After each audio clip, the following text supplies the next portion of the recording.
Okay, so don't worry, I downgraded and it looks like we're good.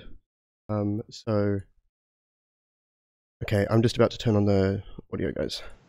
Okay, so we should be live. Admittedly, not nearly as prepared as I had intended. Let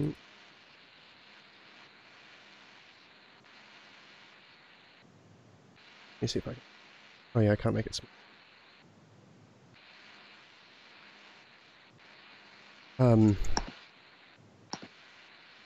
Hey, no, okay. This is looking good.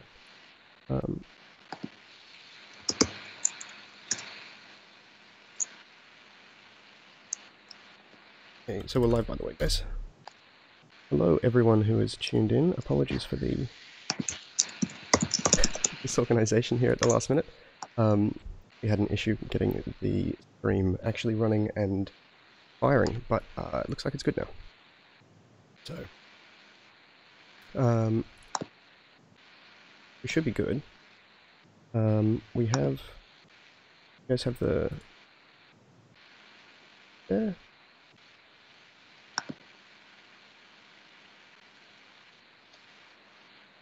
Yep.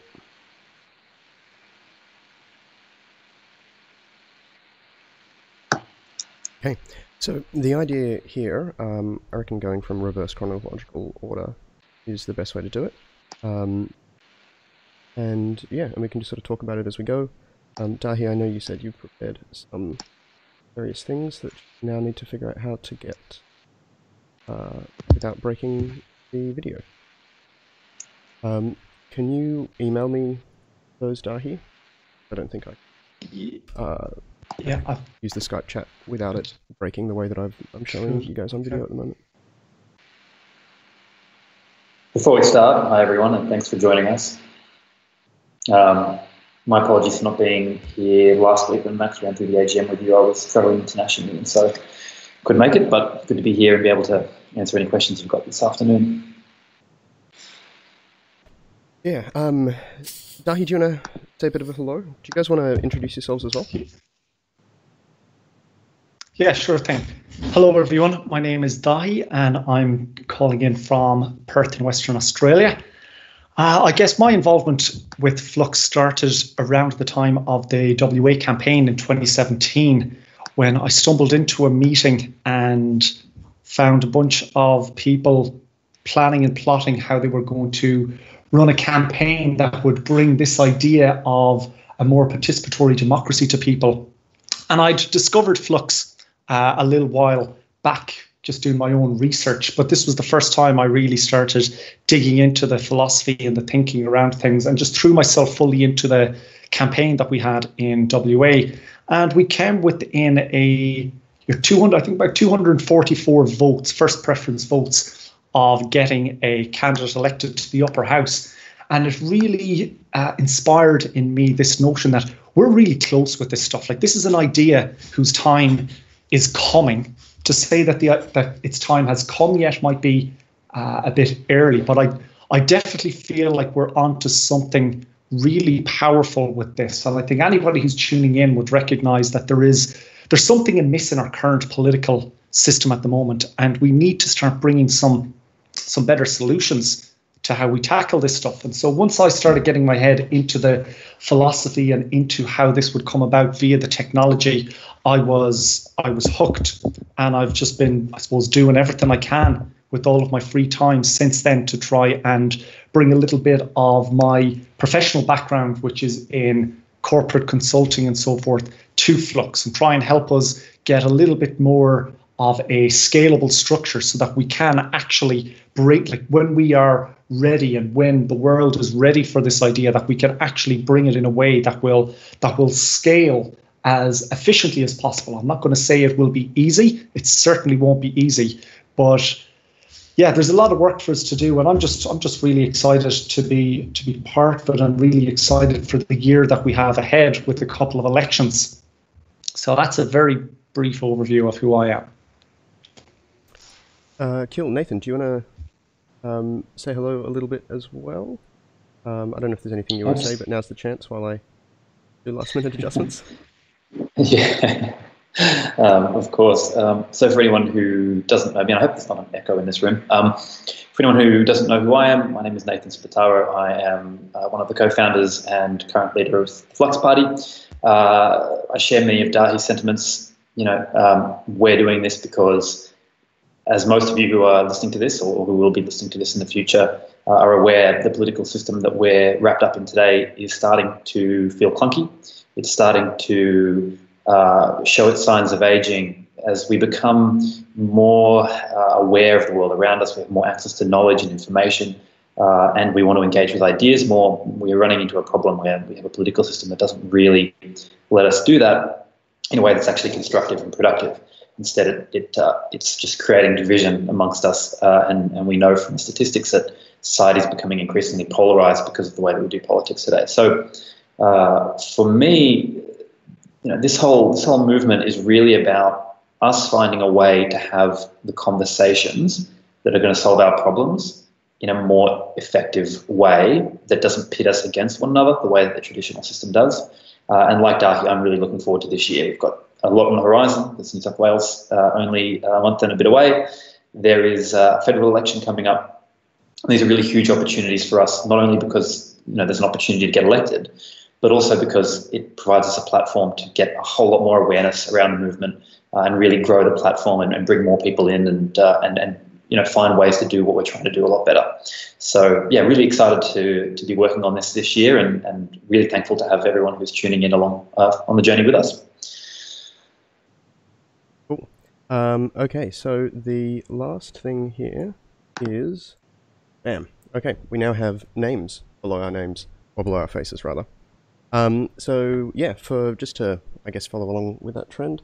So yeah, Nathan and I started the party, when was it? It was like proper April 2015? May 2015? May 2015 was when we started working on it, yeah. Yeah, so obviously we share a lot of the sentiments, which is why we've started this. One of the ideas that I've wanted to work on for a while is to basically have like a feedback mechanism for members to really like engage more with us. That's something we haven't done as well as we could have in the past, and so that's why I built out the Q&A section of the app here.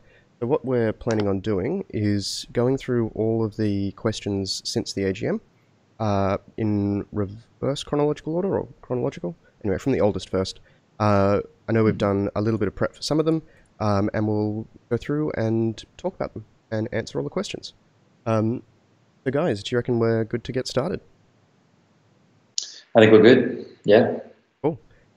Maybe I was thinking as well, we can, like, unless there's a question where anyone has a particular answer, or Dahi, I know you've done some prep for one, we can, like rotate who starts talking about it, and that way it's sort of, that's what feels like a decent thing to do.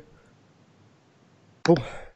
Well, so the order we're going on the screen is Dahi, Nathan, and Max.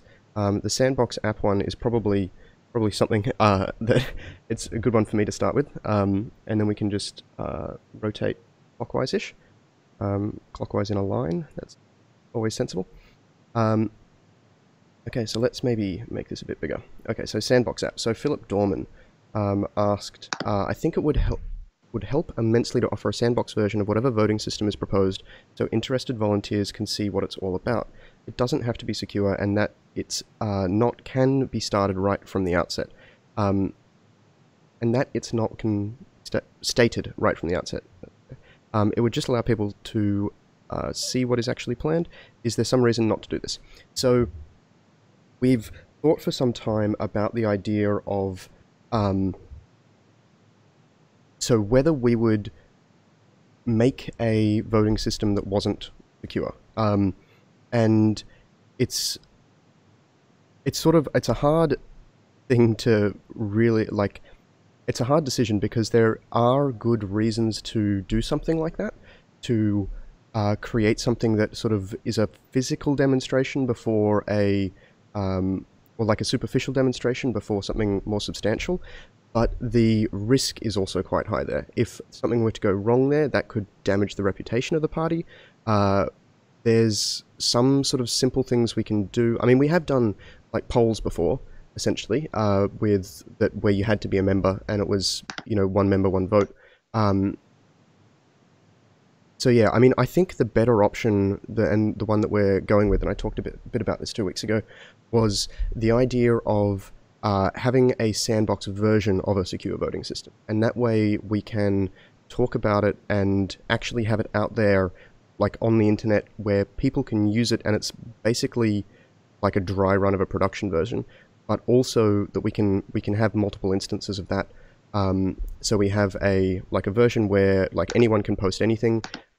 We have a version where like any Australian voter can vote, and then we have a version for just members. And we'll probably start in the opposite order that I just mentioned, as in we'll have one for members first, and then we'll work out that way. Or I guess the really sandbox one is one. But yeah, do you guys have thoughts on all this?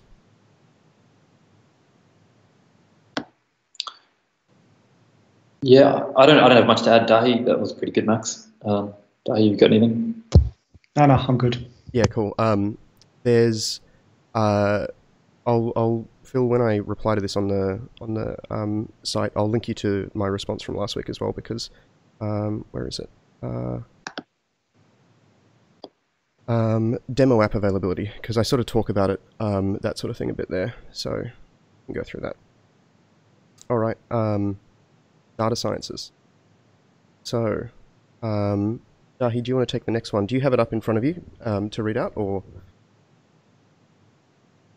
do you want me to? God, this is a long one, actually. You read it. Okay, cool. So, question. I've long felt that one of the major capabilities that could and should be put into the Flux Party is the data science necessary for good governance. I have two main reasons for this. One, capability. Gov 2.0 and similar activities that have similar bases to that of our party, and my suspicion is that the technical capability would exist to coordinate, sponsor, and conduct relevant investigations in support of specific legislative questions. 2. Necessity. Related to the question regarding media accuracy and misinformation provided to Flux voters that Max raised yesterday, that's in terms of the AGM, it is clear that devolved power requires devolved, accurate, and timely data. Questions. A. Does Flux have plans to build significant data science capabilities into the platform? B. How might this leverage the public service and extant publicly available data to scale with the demand across all portfolios? And C. How might the party provide prioritization upvotes and provide visibility, Kanban, to such questions? That's, I guess, a long question. Should we break this down first? Yeah, that might be a good idea. Feel free to have a stab at that, Max, in terms of how you want to. Yeah, okay. So yeah, maybe if you guys have thoughts, just interrupt me. So I guess my feelings about this sort of thing, it's sort of interesting, right? So we've long had a sort of a policy where we don't want to be the source of information, right? We don't want to be the people who are deciding what information is deemed like correct or worthy of like education in regards to an issue. So there's definitely like a philosophical question there, but there's also a question here about like what's the actual point of this, right? You know, is Flux and issue-based direct democracy really something that should be engaging with data science? Like ultimately it's a system for talking about or a system for people to collectively make a decision in such a way that incentivizes like better and better decisions to be made over time.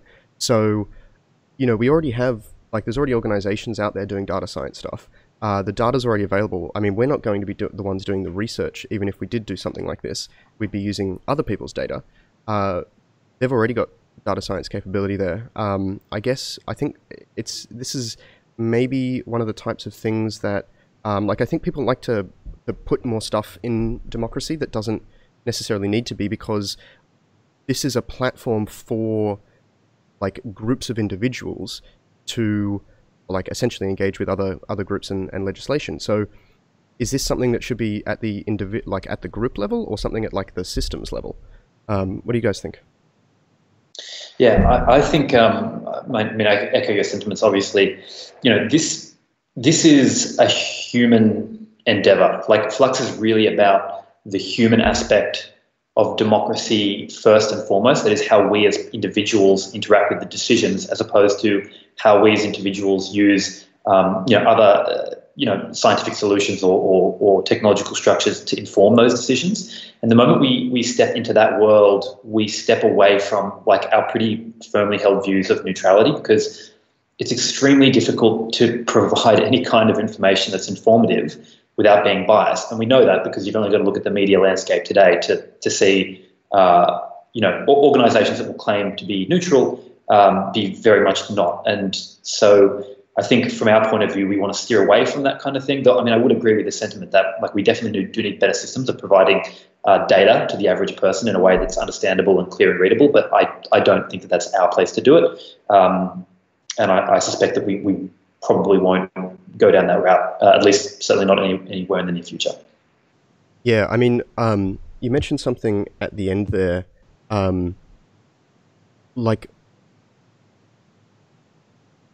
we've got to consider our role in this and to carefully consider what we shouldn't be doing. I think it's easy for us to get caught up in the old mindset of governance, where the old mindset is like governing people. And I don't think that we necessarily want to like do much of that. Rather, like if we can set up a system with the incentives so that everyone else can self-govern, I mean, so if we put data sources in there and do data science stuff, what are we saying if people disagree with that? Are we saying that actually we're the authority there? Are we saying, well, we're wrong? Or at least there's a chance that the other people are right, so maybe we're wrong, which raises the question of why we're doing it. Like, this feels sort of like an emergent thing. It's the type of thing where if Flux and issue-based direct democracy are good and do what they say they're going to do well, then groups should have an incentive to integrate like various data sciences anyway, and that the groups that do so will succeed within this system. Yeah, just to tack on to the end of that, one of the analogies that I've sort of used for a very long time explaining ideas like this is to think, about Flux as being this kind of, new oasis of democracy around which a town will sort of spring up, and that town will be made up of lots of different tools and systems, organizations that will build up around that oasis, and essentially use the water to build all of these great things. But we're not those things. We're not the town. We're just building the oasis. In much the same way that a platform like Facebook has allowed so many other things to spring up around it, that Facebook itself is not necessarily managing, controlling. It's all just being used as a platform, and that's sort of what we intend to do. And it really enables there to be kind of a free market of many different systems and tools and kinds of data science analysis that can leverage what we're doing without us necessarily having to take any kind of position that compromises our neutrality as an organisation, which we think is basically fundamental to what we're doing. Yep.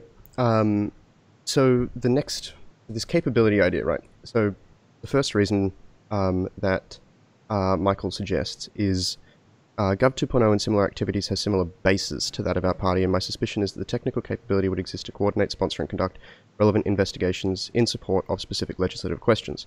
So there's sort of 2 points here. I'm not sure if we want to talk about the first part, the idea of like similar bases, but then we've got this idea about like the capability for like Flux itself to coordinate, sponsor, and conduct investigations into support of legislative questions. So, I mean, my thoughts about this are, I mean, we sort of talked about it a bit earlier in terms of this last part, right? The technical capability. So, I mean, it's not something that we have that capability. Well, we don't have the physical capability. But there's this other idea of like all of those investigations, right? That's dealing with the formation of legislation itself, like the drafting of legislation, and even like the conceptualization of it at earlier stages. And that's not the level that issue-based direct democracy works on at the moment, right? It's sort of like our main competition with IBDD is not like the entire Westminster system. It's the microcosm of Parliament. And this idea of we have these two houses and people sit on opposite sides and they're meant to have a discussion and come to some sort of well, something. I'm not sure if anyone ever thought that they would agree. And so, you know, this seems like part of a much bigger sort of organization, like an organization that might spring up around Flux to replace, like, the executive branch of government in many ways. Well, I guess this is sort of a mix between the executive branch and the legislative branch. Oops. Dahi, do you have any thoughts, or? Yeah, I think in relation to all of this stuff, a word that keeps coming into my mind is, well, two words: ecosystem and emergence. And I think if we look at what we're doing as, you know, building and trying to construct an ecosystem in which and create conditions under which democracy can flourish, we don't have all the answers as to how this is going to happen just yet. And I think we'll find a number of kind of emergent properties will come along, and like a number of things will happen, and people will come into the ecosystem and identify what it is we're missing and what it is that we require. It was something Nathan touched on as part of his answer, and I think that all of these additional pieces of functionality that the market will essentially decide are required. I think if one of those, if you build it, they will come, hopefully. And I think for us, it's just important that we kind of hold a solid center framework, and I use center just in terms of a grounding analogy, upon which people can come to our ecosystem and bring whatever it is they think that the ecosystem needs. And then if the market of people agree with them, that requirement will start to take more of a prominent role in determining how the system interacts and develops among itself. Yeah. So I agree with a lot of the the comments that you've made up to now, and I really think this is where it's important for people to see that this is bigger than what it is we are currently defining at the moment. We're essentially trying to set out a basis and a framework under which we can build things upon. And that's why I say I think the word ecosystem is a much more appropriate term to use when we're describing things, because the ecosystem will evolve. And who knows how it will evolve in 10 or 15 years. You know, that will all depend on the people who come into the ecosystem. Like it is in essence going to be a mirror of our society, and it will be somewhat chaotic depending on the forces that come and play inside the ecosystem. But as long as we have some fairly solid grounding principles upon which people can, the terms of engagement, the rules of engagement, as long as they're fairly well defined for people, I think that we can go about achieving our main objectives, which in my view is about the creation of good legislation and the removal of bad legislation. All of the other things that sit to the side of that, the parsing of media information, how people organize to disseminate information throughout their groups and in society, I think an awful lot of other groups will spring up and will work in conjunction, in harmony inside this ecosystem. So you raised that's just kind of my hype. Yeah, you raised an interesting point just then. What sort of occurs to me when you were talking about that was, like, we don't want to do anything that would prevent the ability of we don't want to prevent any particular types of ecosystems or organizations or groups forming within issue-based direct democracy. Like, we want to have that with as much freedom as possible, so that people can experiment, so that they can try new things. And so, we've got to be really careful about anything that we put in place within this system, because it can exclude either other groups or other types of organizations or ideas or people or things like that. And that's something that I think we definitely want to avoid. Yeah. So, necessity. All right. Yeah, that looks good. Oh, no, I was just saying, I think we've covered that one pretty well. So necessity-wise, this idea, so the necessity of data science, right, for good governance. I've got this other word here, necessary, again. I guess that's the first question. Is it actually necessary? You know, do you guys think it's necessary? Is that data science is necessary for good governance? Necessary I mean, is a... Oh, sorry, you go ahead, Nathan. I mean, yeah, I was just going to say, I mean, I would say it is necessary, but I think Dahi's about to elaborate on what that meant, like what necessary means in this context. Like, do we need to have access to good data science as a society to make good decisions? I would say yes. Do we need to make it necessary as part of our platform? No, that would be my response to that question. Dahi, do you have anything to add? No, that'd be appropriate. So yeah, I mean, I'm not as convinced that it is like, I mean, necessary is a strong word. Is it necessary for all issues? I don't think it's necessary for all issues. I think there are some issues that we deal with that are essentially far more philosophical, and that data science won't give us any insights there. There's also the idea that like data science is not evidence, right? Evidence is data, but data science is particularly, you know, stuff like mining data, right? Or like trying to extract trends in data. And it's dangerous to use machine learning to try to inform you about reality, because you or to take that data, there are multiple explanations at different levels of how that data was processed or constructed, or the conclusions that come out of that. And so if you try to extract information from data, you're going through several other explanatory filters that you don't necessarily know enough about. So like there's this idea with like machine learning and various other elements of data science where there's sort of this, I guess it's maybe a bit of a meme, not sure what you guys would call it, but these days about the idea of like algorithms coming up with junk. As in, it's like, you know, when people have complained about the YouTube algorithm for sorting videos, right? That's the output of data science, but there's also a lot of frustrations that come up from that. And so I think like it can be used in addition, but data science is not a decision-making tool, right? It's just something that can help inform you, but it doesn't really make decisions for you. And you can't take what it says and treat it as fact, because there's implicit explanations underneath, and without understanding those, you can't understand whether what came out of whatever your algorithm was or things like that is actually good or not, or shows what it's meant to show. So I think, you know, this idea of necessity is something where to exclude it like across the board, I think is obviously bad, but it's also one of these things where I'm not sure that necessity is how I describe it.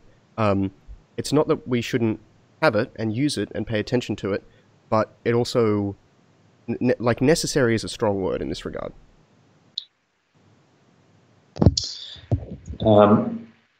Yeah, I would agree, Max. Look, I'd say in terms of the next parts of this question have kind of been wrapped up in everything we've said so far. I don't think there's, I mean, not sure there's much to address there. Would you guys agree? So, just in terms of... Yeah, I was curious about the use of the word devolved. So, like, I've just Googled it here. Having had power transferred or delegated to a lower level, especially from central government to local or regional administration.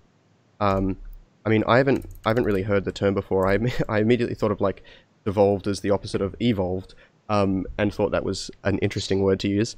But if it sort of seems like decentralized power is maybe the way to look at it.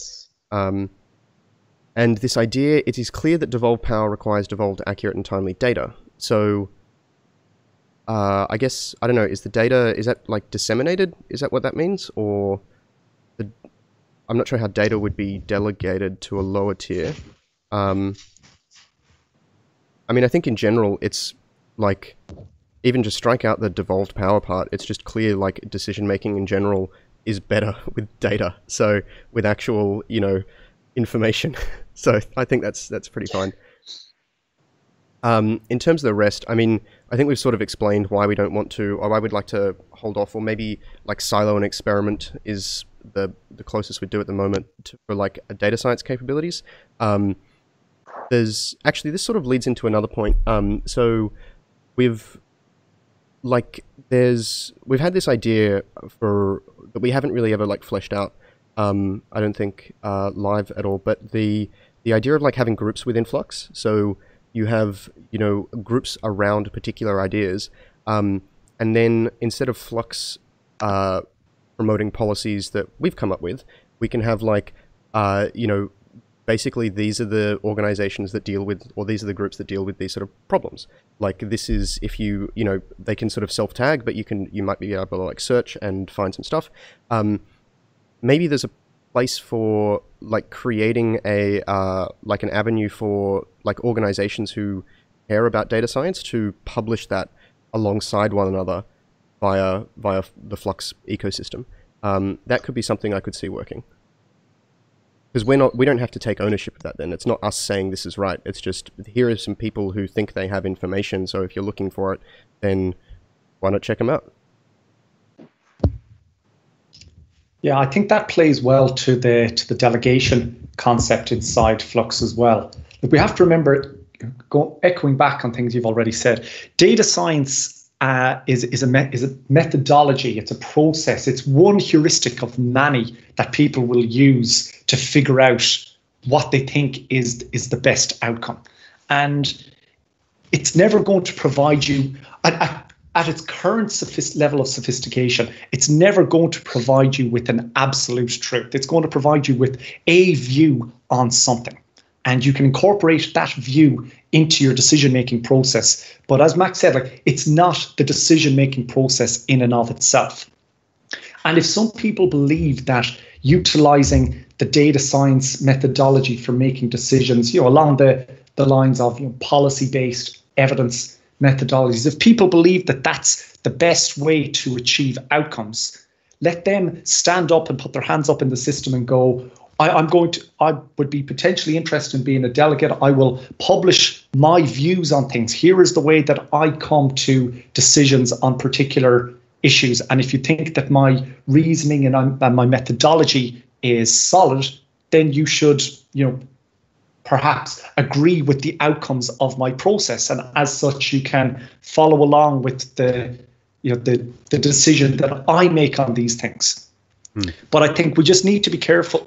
There's a lot of hype in the tech world around machine learning and AI at the moment. And, you know, there's a great book, it's called Weapons of Math Destruction. I can't remember the name of the author. She's a famous US researcher in that space. And she's very clearly outlined all of the areas in which data science, machine learning, and AI at its current level of sophistication is really throwing out bad information. Like, it's kind of garbage in, garbage out, but not so much garbage in, garbage out as in data in, you know, unknown biases overlaid onto the systems, plus deep learning algorithms that don't actually give us a clear pathway as to how they came to the output and just arriving at an output.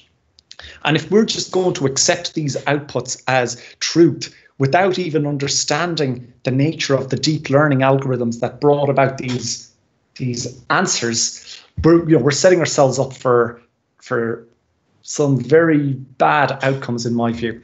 But as incorporating it as another tool in terms of how we go towards making decisions, I would say absolutely. And let people stand up and, you know, publish their information, publish their takes on various issues. And if their methodology is solid, hopefully over time, it will, you know, people would start to recognize that and they can take more of that on as part of making their decisions. I think there's like an extra point there as well, that like when people like use intellectual tools well, data science as being one of them, and that they can like construct very good explanations for policy and how it should be, what it should do, all that, why it should exist, those people should succeed as well within issue-based direct democracy. Like that's part of that should be one of the things that is a symptom of better ideas should be success. And I think, you know, compatibility with reality is a pretty good metric that should sort of be included, or that should naturally emerge from that. But yeah, moving on to part B here, how might this leverage the public service and extant public data to scale with demand across all portfolios? I'm not really sure. Do we have much of an answer for that? No, can I suggest that we actually, just skip this part, just because now we're talking about complete hypotheticals that we've decided we're not exploring anyway. So yeah, the prioritization. I mean, I think the most we can sort of do to begin with is just organizational level stuff. And then, like, if we do decide to do that, it'd be an iterative process. Yeah. Cool. All right, well, let's move along. Neo-Nazis and Extremists by Andrew G. So, okay, we've got a little bit here. So, context. I listened to an ABC investigative journalism radio segment about how the Nationals got infiltrated by neo-Nazi / alt-right types, and the issues on race, immigration, and so on seem to have a far-right agenda from these individuals. So, I mean, if they were actually neo-Nazis, then, I mean, a far-right agenda seems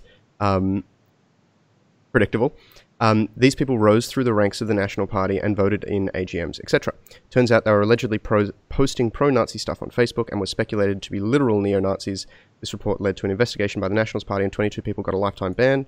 Tangent, apparently the younger National members are becoming more progressive. An actual question, how does the Flux system present being hijacked by extreme views that may turn people away from the Flux Party? So, Nathan, you want to give it a go? Yeah, sure. So, I mean, there's two parts to this. The first part to consider is that, unlike the Nationals, the Flux Party is not running on a platform. So when we, like, the problems that the Nationals have in this situation particularly is that when they're thinking about what their policy positions are going to be, what ideas they're going to promulgate, they have to decide that as a group within the confines of the party itself. And so you can have this kind of situation occur in which the Nationals now, might look like they're being like hijacked by some neo-Nazis. Flux doesn't really have that problem because at the party level, we actually don't talk about politics at all. If you would look at the volunteers who make up the party itself, like the core volunteer group, including the steering committee and everyone else, around that, we've all got very different political ideas, but we don't really talk about them a whole lot. The thing we talk about most is how to make the Flux system, or IBDD, be successful. So in that sense, we don't have that challenge, and so we're not particularly worried about it from that point of view. If you want to apply that to the circuit, like to IBDD itself, and what happens if we get someone elected and then you've got the system out there that's distributed, which everyone in the country, the idea is that everyone in the country who's a voter will have access to, then you might say that's a concern. But I mean, the way that we sort of theorize about this is that, I mean, first of all, ideas like Nazism, I would say, are extremely fringe. Like, I mean, I would say a tiny fraction of people actually hold those kinds of beliefs. I'm not ignorant to say that no one holds those beliefs, but I'd say they're very fringe. And that the idea of Flux is that bad ideas fail on their own, and particularly because bad ideas historically have been shown to not be good, and it's been demonstrated, so people don't want to repeat those things, and that most people hold ideas that are counter to those ones. And so this is something that we see as just being ironed out as part of IBDD, and this is actually what makes IBDD really, really good. So we absolutely agree that there will be people who will hold fairly extreme views on sort of both extremes of politics, but that those will be tempered. And without going into the nuts and bolts of how IBDD does that, it's not something we're particularly worried about from a policy point of view. That is to say that there will be ideas that we might consider far to one side and far to the other side that might be successful, and that may be the case that they are actually good ideas. They just so happen to fall on this particular side of the aisle. But that's an emergent property that we'll have to see whether that will or won't happen. But as for stuff like this, I'm not particularly worried about it from a policy point of view. I'm sure you guys have got stuff to add on that because it's a pretty interesting one. Yeah, I'll jump in here. I'm familiar with that story as it broke around the Nationals Party, and I think what that shows up is the risk associated with the existing party structures and how centralized their decision making and the avenues they follow for forming policy, like how open that system is to be gamed. And while it was pretty obvious, it became pretty obvious in the Nationals because the views that were being espoused by these people obviously, very quickly were detected by people in the party, and they just went about some sort of process to try and recalibrate their own internal policy making process, and whether that was by expelling those members of the party for not being aligned with their core beliefs. I'm not sure how they went about resolving it. But it shows that parties are, like traditional parties, are prone to being gamed to some extent by, by, I think the crypto fascists is the term, like people who would keep their beliefs hidden and would work their way up into a certain position in the party, and then at a certain point unleash those views on the party when it's too late for anybody to do anything about it. Now, as Nathan said, for us, that's not so much an issue because the internal structures of our party don't actually have that much power, like don't actually have any power in terms of the formation of policy and decision making. Like that will be something that is an outcome of the participants in the ecosystem.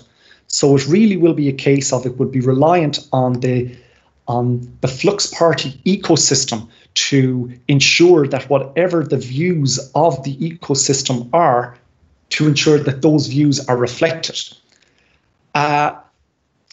Jumping on Nathan's point there about far-right views being a fringe element in Australian society, I agree, but at the same time, I know that given the polarisation of debate in our society at the moment, and given how ineffective our current system is, our current political ecosystem is at facilitating nuanced and reasonable debate, an awful lot of people who would, traditionally sit somewhere in the centre are finding themselves drawn to fringe ideologies because it's the closest they can find to something that actually represents their views. And so while far-right views are a fringe element in Australian society, it can't be denied that the media attention that these elements are getting is increasing, and that is certainly making people more aware of this. And because people are becoming more aware of it, it's playing as a larger effect in our landscape, and it's very difficult for us to distinguish between, is this actually a real and tangible political front that's rising, or is it just increased awareness due to the nature of political reporting? And it's a tricky one, and it's one that we as a society need to be very mindful of. If we don't create the space for ideas to be really debated and for bad ideas to be beaten down on their own merits, we do run the risk of allowing bad ideology and bad ideas getting more traction than they deserve. And I think the responsibility for that lies ultimately with all of the participants in our democracy, but it's something I'll speak to in a little while, the media's role in all of this. The rise of these fringe elements in society it's fantastic for the media because it's controversy and it's playing to the new click-through advertising model that media is reliant on. And so they are going to, these outlets will be biased towards publishing this information because they know it will trigger that fear response in people, which will encourage people to click on it, which it further incentivizes them to start reporting on this. And I think the ultimate responsibility comes back to the people, like the participants in the democracy, to go, we shouldn't be rewarding bad reporting. We shouldn't be rewarding and clicking on, on stories that we know are just being presented to us in order to play on that initial fear response. And we should be rewarding outlets that over time are demonstrating, consistent ethics in terms of how they do journalism. And over time, I think we as a society will have to have a larger discussion around the incentive models in place for journalism at the moment, and that we can no longer rely on our journalists and our websites to do all of this for free and to rely on the clicks from advertising, because it just creates a perverse set of incentives, which we then see playing out in these sorts of stories. So that's it. Yeah. One thing I realized while we were talking there is we've sort of got, there's actually sort of like two things, and you guys have both talked about them already. The idea of like protecting the integrity of the party, and then what actually happens within the system. So, I mean, I think in terms of protecting the integrity of the party, that's a more interesting one that maybe we should talk about at a later date, because it's relevant for the 2-year leadership horizon, or I mean, it's 5 years in the Constitution, but that's now 2 years away, where we have to start thinking about like running elections and figuring out what we're going to do there. And so, and this entire thing is why we didn't start doing that at the start. Is we need to make sure that the party is strong enough to survive on its own. And I mean, even here we can see that an old party like the Nationals still had an issue with it. It didn't destroy them, but it has destroyed other groups.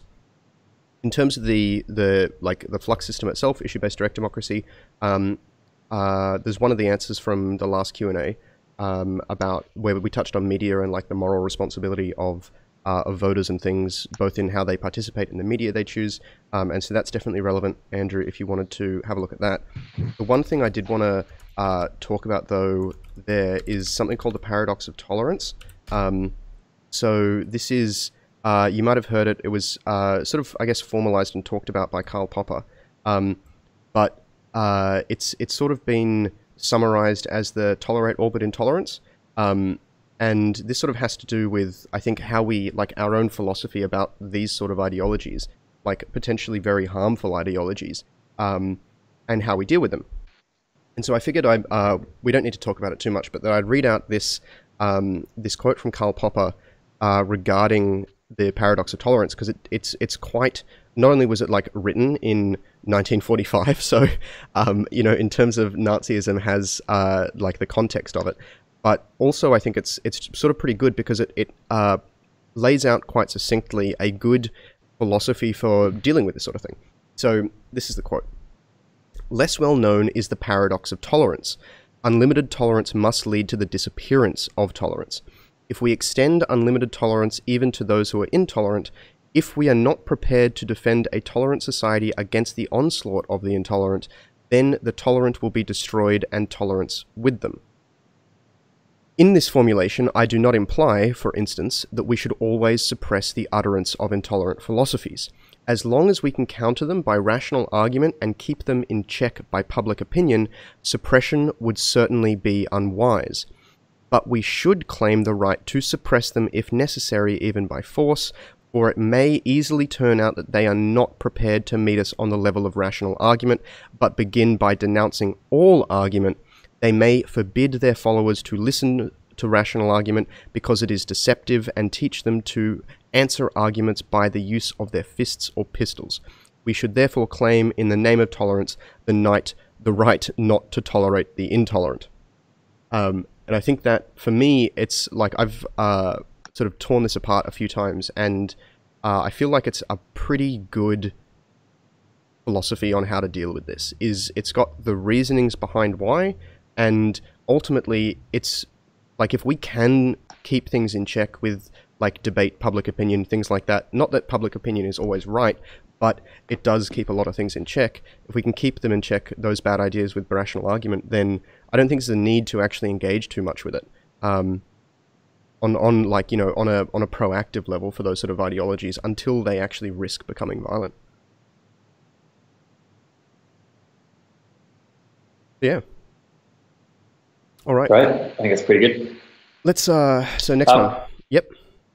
Oh, you want to? I was just going to say, no, I just need to go grab a charger just because I'm on my laptop and I. Oh yeah. Room, so no, go for while it. you start the next one, I might just run and do that. Okay, cool. Any updates on Flux Hawaii? So asked by Anonymous. So I guess. Oh, Nathan, what did you do? So Dahi, you're now very big. So on the stream, that's all right. When Nathan comes back, it'll fix itself. So Flux Hawaii, any updates on Flux Hawaii? Unfortunately, not particularly. Where one of the things, so we've, I'm not sure if we talked about it or I talked about it at the AGM, but there's the difficulty of international branches has been something that I guess has plagued us since the start. When we've sort of always had some ideas around that, and it's been really, really tricky because of the required level of involvement. We've had people like in positions to try and do that sort of thing, and they've found it very difficult.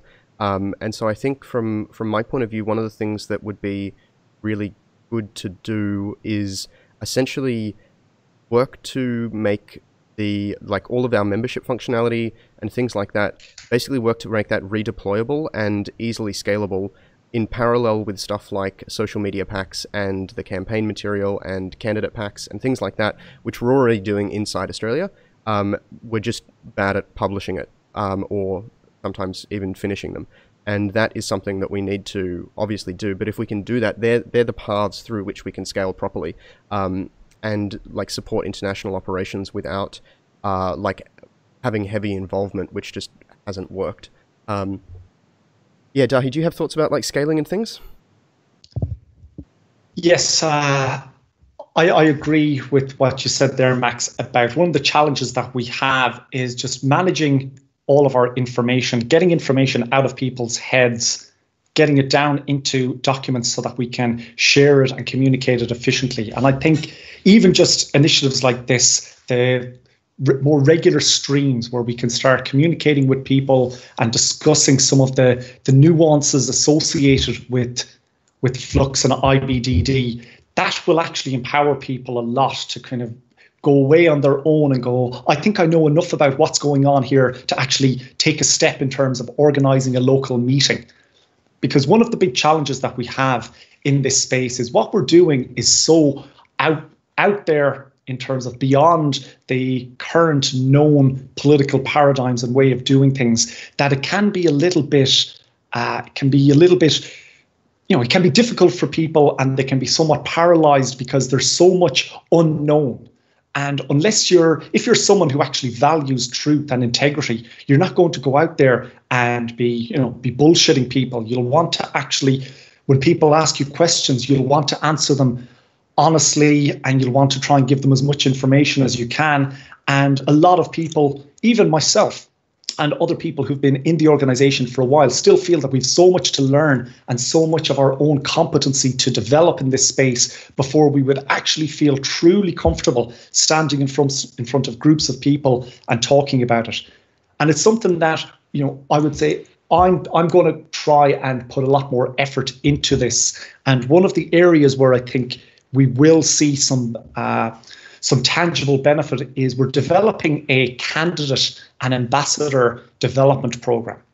And in essence, what that will do is it'll just bring together into one centralized location a whole load of learning resources and pointers to information that people can go and peruse at their own time and leisure, which will bring them on the journey of developing their own competence to empower them to go, I think I feel comfortable now going out into my locality, setting up a meeting and talking to other people about this.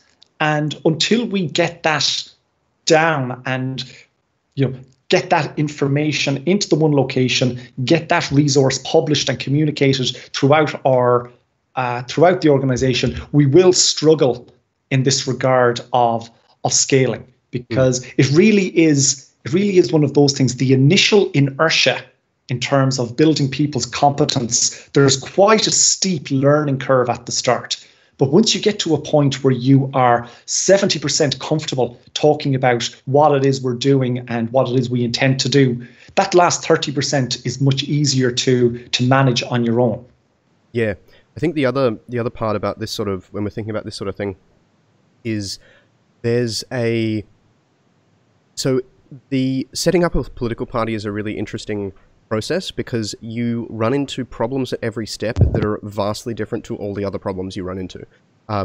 So Nathan, if you remember back in 2015, the things that we tried over the 6-8 months between starting the party and actually submitting our registration papers, there were so many different things that we tried, and we spent a lot of time focusing on the wrong things. But all of those problems were things that, you can't Google for them.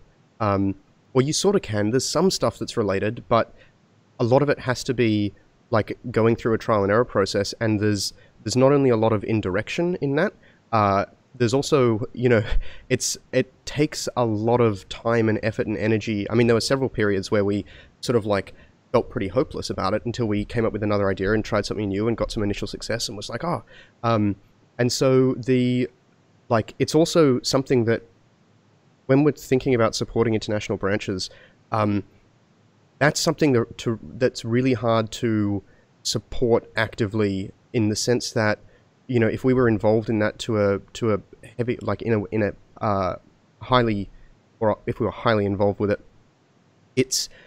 can be quite a drain. And so it's also something that probably takes a little bit of, like, a few things coming together at the right time in the right place to be able to make that process, the process of forming an international branch, like, smooth.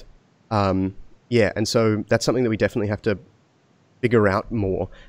You know, what are the actual blockers? Are there things that we can, you know, provide and make easier? Because, you know, stuff like the candidate pack and even social media to some degree isn't actually that helpful in getting registered. Our presence might be, as in, like, Flux Australia might be, you know, help internationally. But yeah, I don't know. There's a lot of, I guess, hairy questions in this sort of thing. So in terms of Flux Hawaii itself, there's not really that much in the, I guess, you know, I'm not sure we've, I mean, the update for most people probably is that there is a Flux Hawaii.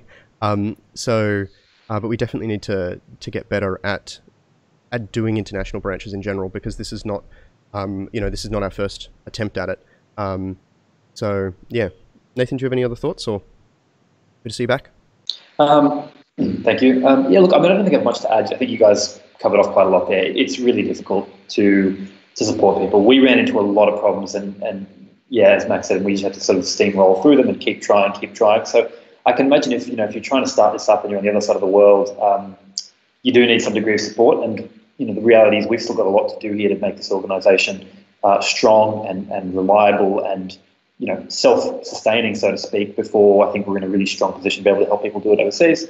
But, you know, we're working on it. And actually, as far as Flux Hawaii goes, it was pretty surprising to us, because in most of the other cases, folks had reached out to us and, you know, we'd had quite a bit of dialogue. But in the case of Flux Hawaii, it was sort of just like a, hey, how you doing? And here we are, we've created Flux Hawaii, which, you know, we were totally fine with. They took the initiative, and that was pretty exciting. And you know, I hope that in the future we can actually support them a little bit more. But yeah, for the time being, as the guys have already said, it's just a little bit limited as to what we can provide. But yeah, that's it. Cool. Election chances. So, what do you think the odds are of Flux winning a seat this year? Dahi, campaign director.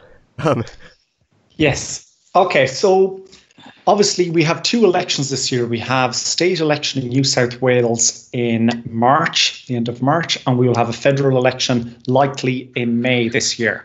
Now, there is a difference between state elections and federal elections. There's different rules that are used for how votes are tallied, different counting systems, and there's just a number of variables that mean that we have better chances in some areas than we do in others.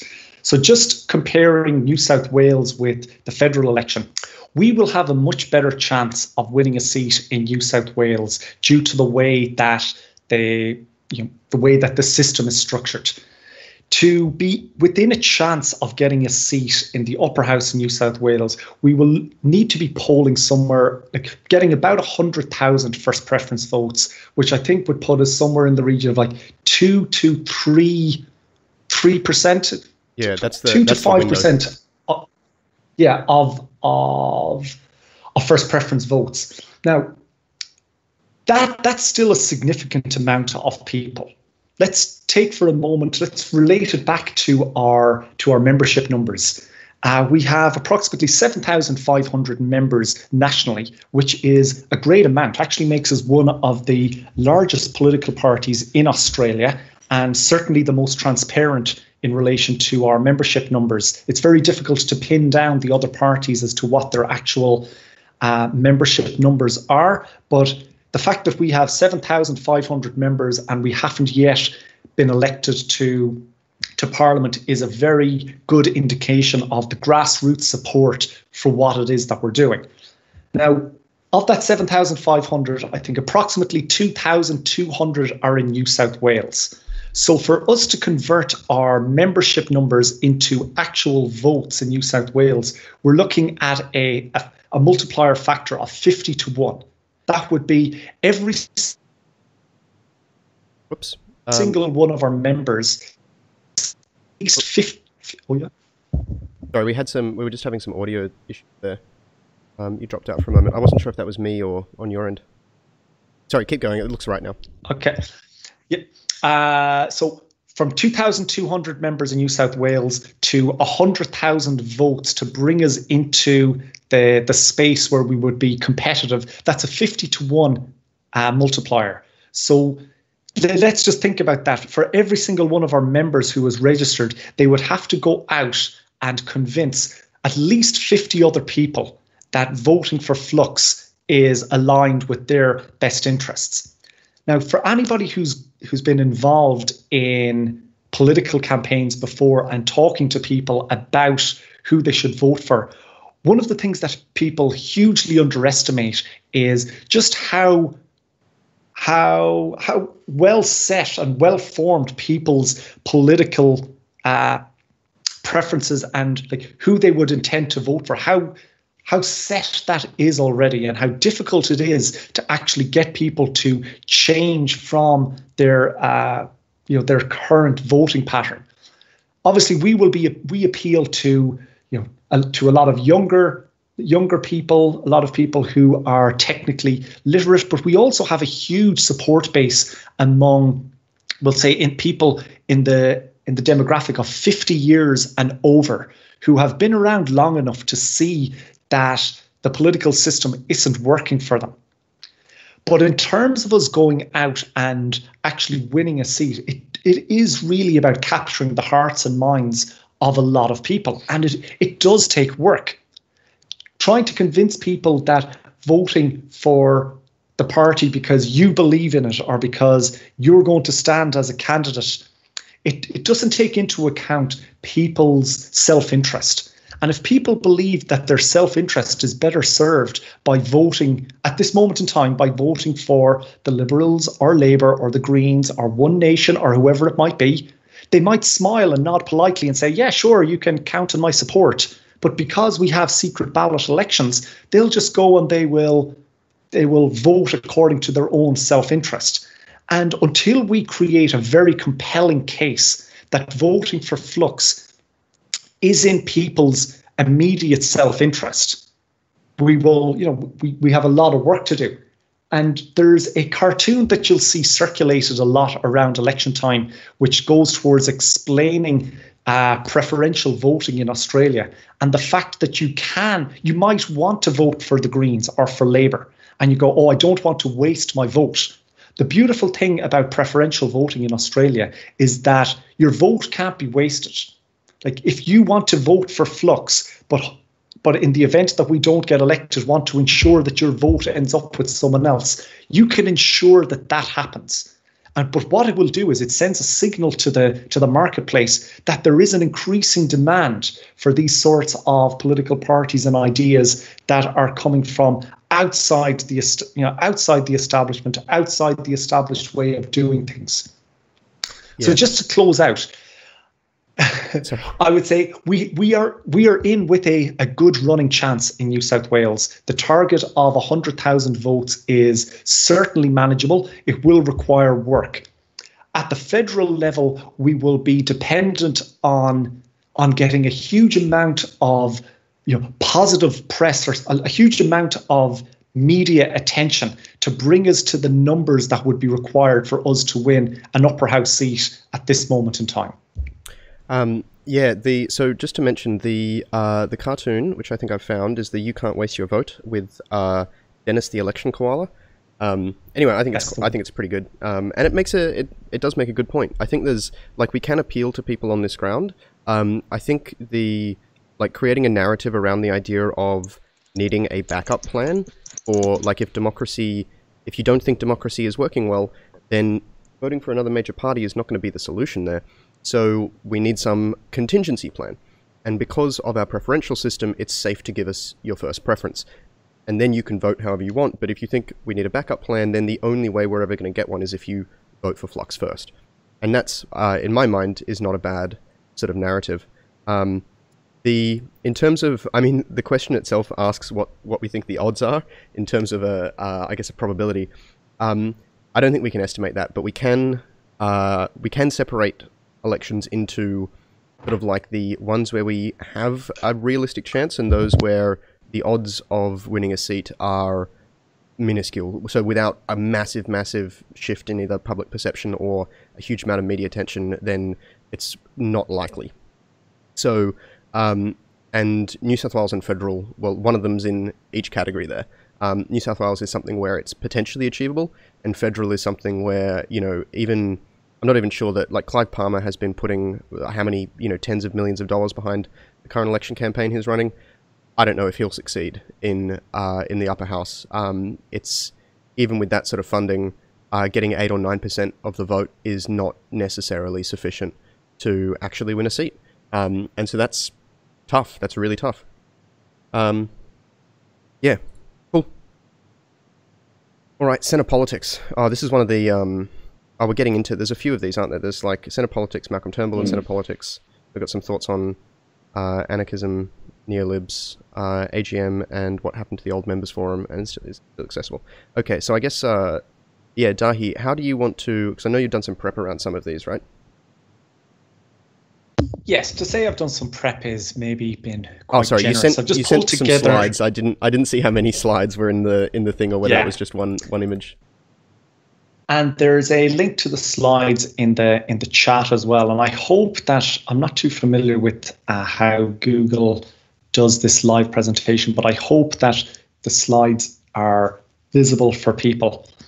But to address this question around center politics. Now, what does center politics mean? It's bringing up the question of the political spectrum. And when we talk about the political spectrum, the most common terms that we hear people use is on the spectrum between left and right. And that's one of the most common mechanisms we use for distinguishing between various ideas, whether it's a left-wing type idea or a right-wing type idea. But the more you look at issues and the more you start to look at various political parties, you'll realize that the left-right system for describing things isn't nuanced enough. It's very, very simplistic, and it's, you know, it really will end up where there's no place for people to really discuss and create distinction between various aspects of some very similar type issues. So the left-right system is not nuanced enough. Now, in recent years, we have groups like the politicalcompass.org, and that's one of the slides that I reference. They have used a 2-axis political spectrum, ranging, they have on the horizontal axis, the XY, economic left and right. And economic left would be represented ultimately by ideas like communism, and the right, complete free market principles in terms of how a society structures its economics. The second spectrum that they've brought into it now is the axis between authoritarian views versus libertarian, or how much emphasis we place on society determining what it is you should do versus personal freedom and the ability for people to express themselves on an individual basis. Now, I'm not sure if anyone can see the slides that I've put up. On that note, Dahi, so let me know when you want to be on a slide. Let me know which slide to be on. One thing I do just want to mentor, so I'm on the first slide now with the Australian election 2016. This strikes me as, so I'm not sure if this is, like, if Political Compass have produced this and endorsed it, but this strikes me as like a very opinionated diagram, as in, like, the Greens have, there's some libertarian ideas there, or like freedom-ish ideas, but there's also some crazy authoritarian ideas. Like, literally, we're going to make it illegal to, like, for anyone to run anything related to coal, like, either a coal mine or a coal-fired power station or things like that. And that's very anti-libertarian and anti-freedom. And so there's, like, this graph, I think, has an agenda in it, sort of thing. Like, Labour have plenty of left economic policies still. The Liberal and Nationals are not 90% to the right. Like this gives the impression that there is so few policies they could adopt that would make them any more, you know, right-wing or authoritarian. And that's just, I mean, it's anyway. Yeah. So I guess I wanted to raise the issue about this graph. I definitely don't endorse it, but it's illustrative of the point, and that's why it's here, right? Yes, exactly. I was going to get to that in that. Oh, sorry, I jumped the gun. Yeah. No, it's good. Political compass use a set of analysis tools across a variety of issues with weightings associated with them. And then they pump in all of the policy positions that the various parties have. And then certain ones would have greater weighting than others. And the output is diagrams like we see below. Now, these diagrams don't represent an absolute truth in determining what these parties actually represent. The best thing that the diagrams like this can represent is the relative position that the parties have, the relative position between the parties and how they might trend over time if you use the same analysis to measure how they are, you know, changing and adapting their policies over elections. Now, the point that I was looking to make in this particular slide is if we just take this as an arbitrary reflection of the political landscape in Australia, what does the centre represent? Like, does the centre represent the centre of the political axis spectrum between left, right, libertarian, authoritarian, or does it represent the centre between where voters are assigning their votes? Like, does it represent somewhere between where Labour and Liberal currently are? In which case, that would mean that Australia would actually be somewhat of like the centre in Australia would, you know, by a lot of measures be somewhat right-leaning. And that's an analysis that a number of writers have spoken about, that when we talk about the centre politics in Australia, what we're essentially doing is we're just talking about the space that exists between the two dominant narratives put forward by Labour and Liberal for how the government should function.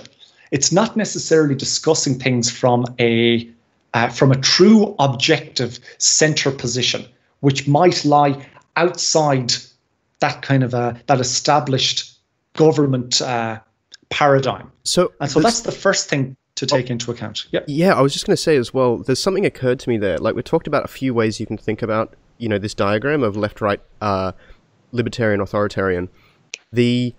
Some of the things that I thought about just while you were saying that, and based off what I said before, right, is there are edges here that imply things by the nature of them being an edge. So, but there's certainly, you know, I think in pretty much like most cases, you can come up with even someone you'd put over on the edge, you could come up with policies that would be more extreme in a particular direction. And so things like, I guess, like, you know, a free market thing is maybe like somewhere where you'd hit a limit, but like authoritarian, for example, I mean, you know, there's plenty of, like, you can go beyond genocide as an argument there. So the nature of the edge biases the viewer. So then secondly, if you were to just extend this graph out, to just draw it out but leave everything where it is now, suddenly everyone looks incredibly centrist, which is sort of ridiculous, right? So what are these edges actually meaning?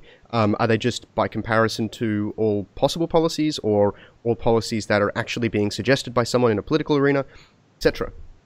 And then there's this idea about the center. Now, we sort of talked about this, like, you know, you can analyze it from the point of view of the current, like, political climate and the current policies that are being suggested. But I think there's another way to look at the idea of, like, the center. And that is, the center is this, like, somewhat unknowable, objectively best policy. And each policy actually has its own graph. And so you can maybe make an argument about how these are like the averages of that or something like that. But if you look at each policy like that, and then what you can say is that, like, if we have an objectively best policy, not that we can necessarily know what it is, but if we have something like that, then you can say, the idea of being more and less relative in authoritarianism or libertarian or things like that, I think starts to make more sense. In that, you know, because the best policy doesn't really, like, you can analyze it in terms of like a left-right type thing, except that it sort of implies that by putting everything on one graph, it implies that there is a spot that is correct to be in on this graph. And I don't think that's the case, especially when there's such a degree of variation within policies, which is something this graph doesn't even show, but could, right? It could quite easily show the spread of Green policies and Labour policies and Liberals and National, etc. I'm not exactly sure why CAT is on there, but you could show that spread, and it doesn't. Like, it's actually withholding information and misleading you in some ways. I'm not sure that. I mean, I think that's part of the problem, though, Max. Is that and that's maybe this is where Dahi's sort of going with this. Is that you've got two axes there, and you are kind of limited insofar as if you want to graph every single policy, it becomes much more difficult to do, especially when you're talking about political organisations that can be fluid as well, and they're thinking. So I think that's part of the problem, is that we are trying to fit people in to a little box that is on this on this two-axis chart. And I think maybe part of where we're thinking here is that the idea of being a centrist, I think you've kind of alluded to this, is not so much about necessarily where you sit on that graph, but is a willingness to, I guess, excuse yourself from these concepts of left and right and start thinking objectively about policy without that concept of like tribalism and override. I mean, we're going to talk a little bit about political philosophies in a moment, and I think where that discussion is going to go is the idea that political philosophies are generally very encompassing, whereas you can within one philosophy find good ideas and bad ideas simultaneously.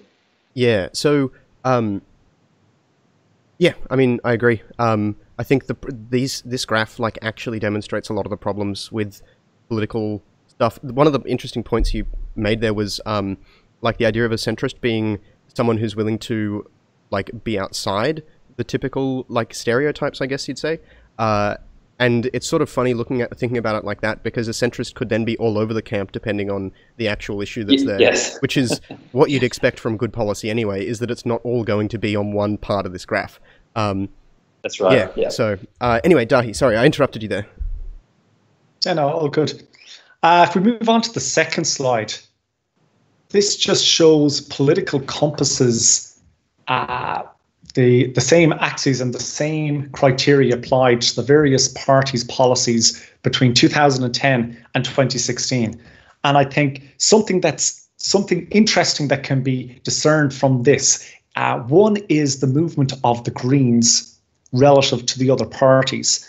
And I think that's I don't know how reflective that is of the actual truth, and how different how much their policies have actually modified over time to reflect that move towards the more libertarian axis. But one that I think that is really worth paying attention to is the dynamic between Labour and Liberal, and the two main parties, and how you would think that it serves Liberal or Labour's best interest to be distancing themselves from their opponents. But we'll see when I get into one of the later slides about the media landscape that a lot of the time being too distant from your opponents can actually just expose you to weakness.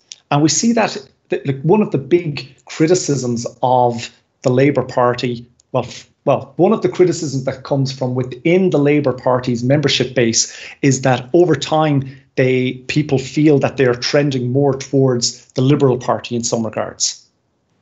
And I would say that that's maybe somewhat a byproduct of the media landscape and the political spin doctoring required in order to ensure that they don't expose any vulnerabilities that can be taken advantage of by the media to make them look weak on certain issues. And so they want to actually position themselves as close to their opponents as possible on some issues, and then differentiate themselves just on minor points where they can bring that to the election. Well, that's the idea of a wedge issue, right? Is that they're selecting a small number of things to turn the debate into, so that it's becomes something that's easy to manage, I guess. Yeah. So I'm just thinking as well, should we go through the rest of these slides, or do we want to dig into the questions proper? I'll just quickly close out the slides, and then we can. So we're on the overall liberalism slide. Yeah, and then this is just some work done by someone at sgriffian.wordpress. Because Vote Compass doesn't take into account any of the micro parties, we can be left with a somewhat vague view of like where the nuance of views and all of the different types of views that still exist in Australian society, where they exist on the spectrum. And so it's worth just paying attention to the fact that there are, a variety of micro parties out there with various positions that sit between the majors. So, and I think that go ahead, Max. I was just going to say, one of the interesting things I noticed about this slide versus, and this was 2016, so the overall liberalism slide versus the last slide with from Politicompass is, and this is an interesting discrepancy between the two. The Liberals are plotted quite close to the top on the authoritarian graph, and the Greens quite about halfway down towards libertarianism. But then on the overall liberalism, which is, I'd say close enough to, liberalism and libertarianism are pretty similar in many ways, not necessarily philosophically, but in consequence. And the LNP are graphed at 0 here, so they're set at the 0 mark, and then everyone is graphed relative to them. The Greens are at 0.12. And so that's this is in many ways meant to be, should be at least analogous to the vertical axis of the previous graphs, and yet we see something that's entirely different. And it's sort of interesting, right? I think it shows a lot of the either futility or implicit assumptions in the way people graph these things, and that those implicit assumptions or implicit explanations, I think, can be really dangerous because they're the stuff that we can't easily talk about. What do I criticize about those? Maybe we can if we did more research into how Politicompass works, but yeah, you sort of get what I mean there, I presume. Yeah. And if you just want to skip to the last slide about the media landscape. And so this is some work that was done by user Politiqual on the Australia subreddit, where they just mapped out the various media outlets in Australia on 2 axes between left and right, and also from high quality down to poor quality. And I think what's really interesting about this slide for me is when we look at who exists in the poor quality segment and who exists in the high quality segment, and the relative attention that's paid to each of them inside the normal discourse. And if you were to just look at social media, for example, and see which of these outlets is more likely to be shared by people, which of these outlets is used by the breakfast TV shows to establish what is the narrative that we're going to be talking about today. And we'll see that I think Australia very much kind of sits in the mixed quality leans right area. And so what does that actually mean for having pragmatic, sensible centre discussions? Like what outlets are doing that? Like, are the New Daily and the Drum and Insiders doing that? Are they representative of the centre, or are they just simply more centre than all of the more well-known and big media outlets that very much seem to lean right? And the one thing that I will close on is up at the top of high quality journalism. If my own personal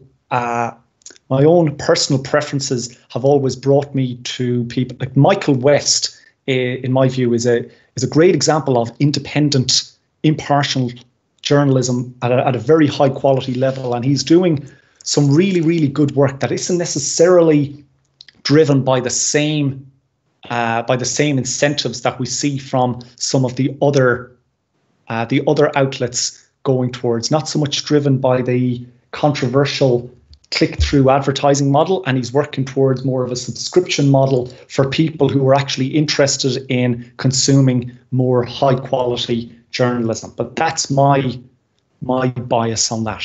Yeah, okay, cool. I'm just I haven't seen his site before, so I've just got it up on the stream sort of scrolling through it. I love that one of the first things he has at the top is a revolving door that shows the revolving doors, Australian politicians and bureaucrats with links to fossil fuels and resource extraction industries. And so I think the idea of the revolving door there is like either moving between those two industries. And that's just sort of, anyway, it was just funny to see that at the top. But it sort of gives you, I guess, a bit of an idea about his criticisms. Yeah, of the way politicians behave. Cool. All right. So I think that's the end of the slides, right? Yeah. So let's. So that's. I guess that's just to frame that. That's like the pretense to the next few questions.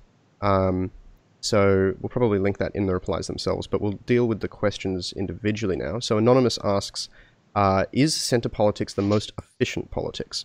In theory, if there is centre leadership, will both sides of politics be more likely to come together and get things done? So I don't know about you guys. I have some pretty strong ideas here. Nathan, do you want to take first stab? Mate, go for it. Sounds like you're chomping at the bit, so I'll take your lead. So I think, we'll start with this part. In theory, if there is centre leadership, will both sides be more likely to come together? I think the exact opposite will happen. It will, centre leadership is inherently an unsustainable position. Like, if centre leadership was possible and good and actually ended up with, better results, then why have we never really seen centrist parties have any capability of staying together, right? Why is it that people end up coalescing into two-party systems, even essentially in places where it's we have a system is implemented to try and avoid that. I don't think centre leadership is not something that's particularly sustainable because no one actually wants to vote for it, at least not first. And politics is, while the voting system itself might be, the voting system itself is one thing to consider, but in terms of people's careers in politics, then I don't think it's tenable to play that game, because it's essentially like a to misappropriate the quote, you win or you die type thing. And as the metaphor for careers here, I mean, I guess it depends on which state you're in, nation, as to whether you physically die. But it's one of those things. What politicians can try to take that centre leadership and don't already have a huge amount to lose, but are willing to gamble it like that. And so I don't think it's a place that we can easily come to, and I also don't think it's a place that that is sustainable for anyone to be in. I'm not even sure, I think it will also result in bad policies, in the sense that policies that are good and appropriate for the problems you're solving aren't. I mean, why would we expect all of those policies to be centrist? I don't think we should. I think we should expect those policies to come from a variety of different sources, and that the best policies aren't going to fit with any one political platform. So what does centre leadership do there, right? Is this the same idea as having balanced media that shows two sides of a story even when one of those sides is not worth showing? Would centre leaders, not endorse a better policy for the sake of being centrist? There's a lot of questions about that. So in terms of answering the first part, is centre politics the most efficient? I absolutely don't think so. It's not that there isn't good things to get out of that. It's not that, an attitude that is not not as extreme. If our politicians had attitudes that weren't as extreme, that we wouldn't end up with better results. We definitely might in some cases, definitely might. As in, some of the time that will happen, there will be a strong case of that phenomena occurring. But I don't think all the time. So yeah, so I guess they're my thoughts on it, guys. Is I'm having sort of been all over the political spectrum at different parts in my life, and then, ultimately, as we've started a political party and created a new system of democracy, I think that centre politics is sort of, in many ways, ends up being a bit of a, I don't know if red herring is necessarily the right term, but it's something that seems better than it is, and it's a bit of something you've sort of got to watch out for, I guess. Then again, maybe I'm really wrong. I'm not sure if we have counterexamples to this, where there are actually examples of, of leaders, very centrist leaders who exist in the world today, who have a sustainable like political or political support, who are like actively producing lots of good policy, even if it's like of a varied spectrum, in terms of where it comes from on the political spectrum. Yeah, I don't know. So what do you guys think? And do you know of any examples? You posing that question to us? Yep.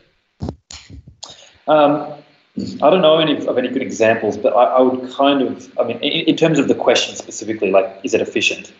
I'd sort of agree with you. It does tend, I mean, if you look at history, that sometimes it is the more sort of extreme to one side or the other that often is the most efficient. That's usually because of an upsurge in passion around the poles of politics. I mean, it sort of seems like the poles of politics is where fervour and passion occurs, and that often leads to, in one sense, an efficiency of things getting done. Whereas centrism, at least as I would sort of think about it, requires more time and deliberation in some cases, or at least in our current political system.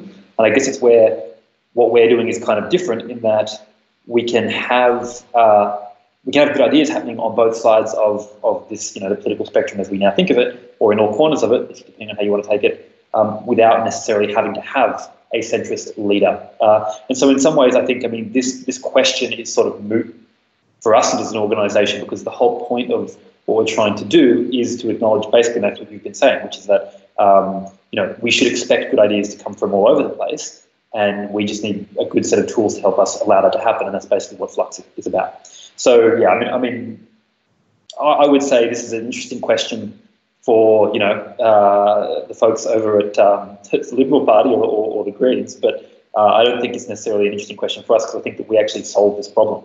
There's also an interesting value judgment behind efficient, which is not clear which one the author has, but there are a few I can think of. Right, is, as you made the point, right, is efficiency getting policy through? Is efficiency like how long it takes for policy to either form or be passed? Is efficiency passing more good policy, and so passing a lot of bad policy is inefficient because you've got to go back and fix it later, or you're harming people? How do you even tell what is before we can even know how to measure what efficiency is, we don't even know what it means yet. And then, I suspect there'll be issues with measuring things like that, because it's hard to measure the goodness of a bit of policy. But it's sort of, in many ways, I feel like this is an unknowable question. Or the answer is unknowable because of, ultimately when you dig down into the meaning of words like efficient in this context, they start to lose their, they turn out to be far less concrete than they sound, is what I'm saying.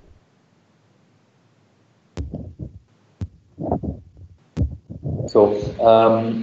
Has anyone got anything else to add to this one? Nahi? Yeah. In terms of discussing centre politics, because we can't among us come up with any good examples of centre leadership. I think what a lot of people associate with centre politics really is the process of finding suitable compromise between extremes on issues. Like non-partisan? And yeah, non-partisan, and just kind of the trusted arbiter that would sit somewhere in the middle. And I think an awful lot of centre politics is actually the function of centre politics is carried out by trusted analysts in society, and people whose opinions we go to for assessing and parsing what's going on in policy debates. And that's really, I see centre politics plays out in the market square, where we discuss issues with each other. And as you've rightly alluded to, it'd be very difficult for a political party to occupy that space without being dragged all over the place by their opponents and essentially exposing themselves to criticism on various positions. I think the centre politics really is for the vote, that's the space for voters to inhabit, and for us to walk around the market square and find where can we find the compromise between polarised opinions and positions on things. Yeah, there's the point there about. Hang on. Let me dive in real quick. I've got to echo that. So, just to play back something you said, it's the place for voters to occupy. Excuse me. Sorry. I actually think that's totally right. and the best analogy I can give for this is, like, from a political point of view, it is so hard because look at what we're trying to do. I mean, one of the biggest problems that we've found is when we're trying to engage with people, say, in email or in social media and the things that and the content that we produce, because we don't really have, a really strong, well, we have no political positions other than the central one, and that's made it very difficult for us because people engage with things that get, their fever up, that get them, burning about an issue. And if you're going to take, if your concept of centrist politics is that mediation, it's just really hard to actually get something that's going to get people passionate and get people burning about. And that is really up to them. It really does come down to the individual voter and the citizen to sort of take an objective view and assess what they actually think and believe is going to be good from that position. Because from an organisational point of view, it's very, very hard. It's been challenging for us too, as I point out. Max, go for it. So I was just realising we didn't have the chat up on the screen, which is something I like doing last week. So I've just put that up so we can see that, because the chat I had in the YouTube live panel thing was not working. So anyway, we've got that now. We'll go through that in a moment. So my comments just on that were, I really like the idea of centrism being something for, like, to describe a position of voters, and also I guess a little bit about their, like, philosophy on how they see their involvement in democracy. But I also was thinking, I'm not sure that, like, it's possible for a policy to be centrist, right? What does that mean? If there is such a policy, are we liking it just because it's got this centrist label, or is there actually a good reason for liking it? And if there is a good reason, doesn't that mean that it's automatically sort of like not centrist, because that reason is going to have statements about reality? And the only way that can be centrist is if, like, objective reality is at the middle, which is sort of an interesting thing to define it as, because then every political party, by their very nature, should be arguing that they're centrist, which would destroy any meaning of the term. So, I don't know. I think it's interesting. I think the only way you can actually really resolve that is this idea that centrism is to describe voters and their relationship with the system. Yeah, and their attitudes, particularly to how they decide things, and how they determine what is true and how to exercise their judgment. Yeah, I would agree with that. I like that as a definition. Yeah, cool. Okay, so let me just fix up the streaming things. Okay, I think we're good. Okay, so I feel like we've sort of discussed that one, centrism, a bunch. Should we move on to the next question? Yeah. Maybe beforehand, do you guys have the chat up on your screens? Yes. Yeah, cool. So I just figured we should probably go through and say hi to people that we, sorry about this, guys. We are fairly new to the streaming game. So g'day, Ken. And AG, who I presume might be Andrew G, asking questions. Hey, Jason, we've got Dahi there. Dahi was on it early. We've got Bart, Dustin. Hey, Dustin. Seeing some familiar names from the AGM as well, which is nice. We've got Kale and Lee, Kip. Hey, guys. I think some of you have submitted questions as well there. G'day. Ken, did we have you at the start as well? Yes, first. Sweet. So thanks for dropping along, everyone. Dropping by to listen to us have a bit of a yarn. So yeah. All right. No, it's actually really great. It's just my 2 cents in this, guys. It's really nice to have you all involved in these kinds of conversations, and this is stuff we're going to start doing a lot more of. You should expect a bit more of a cadence on these kinds of things. So it's really enjoyable for us, and it's great to have other people wanting to take part in it. So. It is. It's sort of, I mean, I was just thinking about, like, what do you call it?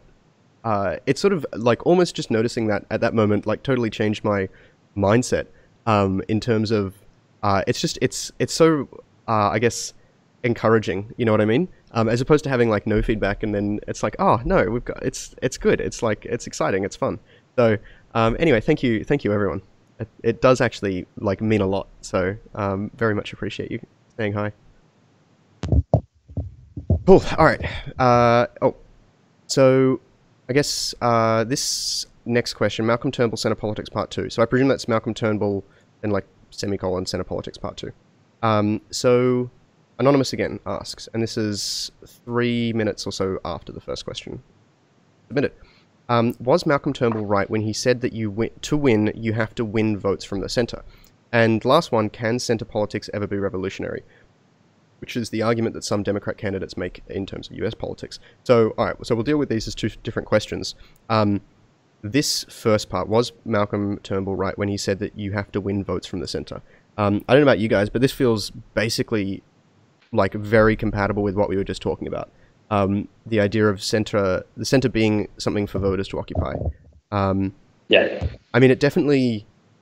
There are some obvious counterexamples, like, you know, in the upper house, then there are lots and lots of people who don't, who win without winning votes from the Senate, but I guess in terms of the two-party system, when you're considering the lower house, particularly if we define centre as the people outside the dominant political narrative and the left-right idea and things like that, if we say that they're the people outside, then this almost seems like trivially obvious. Would you agree, guys? Yeah, absolutely. The people who are on the wings are going to go the way they're going to go, and you know, if you're talking about major parties, it's kind of their, you know, I would argue that's kind of why it goes back to what we're saying about the Labour Liberal closeness on a lot of things. That's required, you know. That's kind of hygiene almost. Mm. Yeah. I think go back to the analogy I put forward about the marketplace or the town square of people. And I think something we all probably know from speaking with our friends is the majority of people don't actually, you know, care that deeply about politics. Like, you know, for a lot of people, they're very disengaged with it, and they just want our society to function well. Can we all just get along, and can we all just try and create, you know, a certain set of starting conditions that make the game of life as fair as possible for everybody who participates in it. And I think that's all that the majority of people, majority of voters, majority of people in society want. And come election time, if people feel over the last few years that the game hasn't been set up as fairly as possible, you know, they will move in one direction or another to whichever party they think is now putting forward a more fair set of rules for the game to be played. But in terms of, you know, adhering and participating in a certain particular ideology, I don't think most people don't actually care. They're happy to let the people who are of very strong political convictions just do their thing, as long as our society functions well. And I think in Australia, we're very lucky that, you know, to a large extent, our society functions quite well. We tend to get along with each other. Opportunities are fairly accessible for a lot of people. We still have a lot of work to do in making the game fair and making sure that everyone in society has access to equal opportunity. But by and large, I think the majority of people feel that they are fairly well served by the existing system, and they only have to make slight deviations from time to time around certain big topics. And a great example in recent times was the marriage equality situation, where the majority of people just said, okay, here is a fairly obvious set of circumstances where the game is not fair at the moment, and we will all actively participate in ensuring that this becomes fair again. But for the rest of the time, people are just happy to say, just don't drive the car off the cliff and we'll be fairly okay.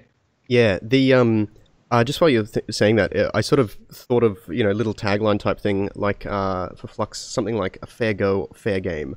And there's an interesting double entendre in there. Anyway, that was just not necessarily the best line, but it's a bit amusing to me. So hi, Raider and Lee. Thanks for dropping by and saying hi in the chat. There we go. That's sorry, go on, Nathan. Oh no, I just said hi, Mum. That removes any ambiguity if anyone was wondering. So, Nathan, can centre politics ever be revolutionary? And then, sort of as the addendum there, apparently some of the Democratic candidates are making.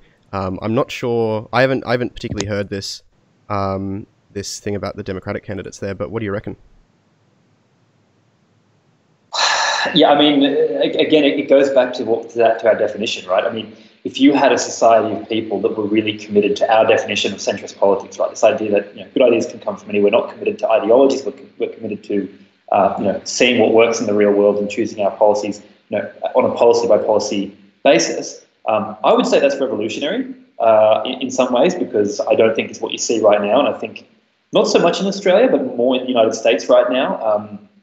And certainly in Europe as well, you are starting to see a pretty big shift towards the polls. Actually, in Australia too, the data in Australia does show that we are polarising as well. So in some ways, that idea that if we can actually start trying to cut back on the tribalism that seems to be occurring, that Dahi, you talked about, being a big result of the way that the new media is working, then in some ways that would be revolutionary.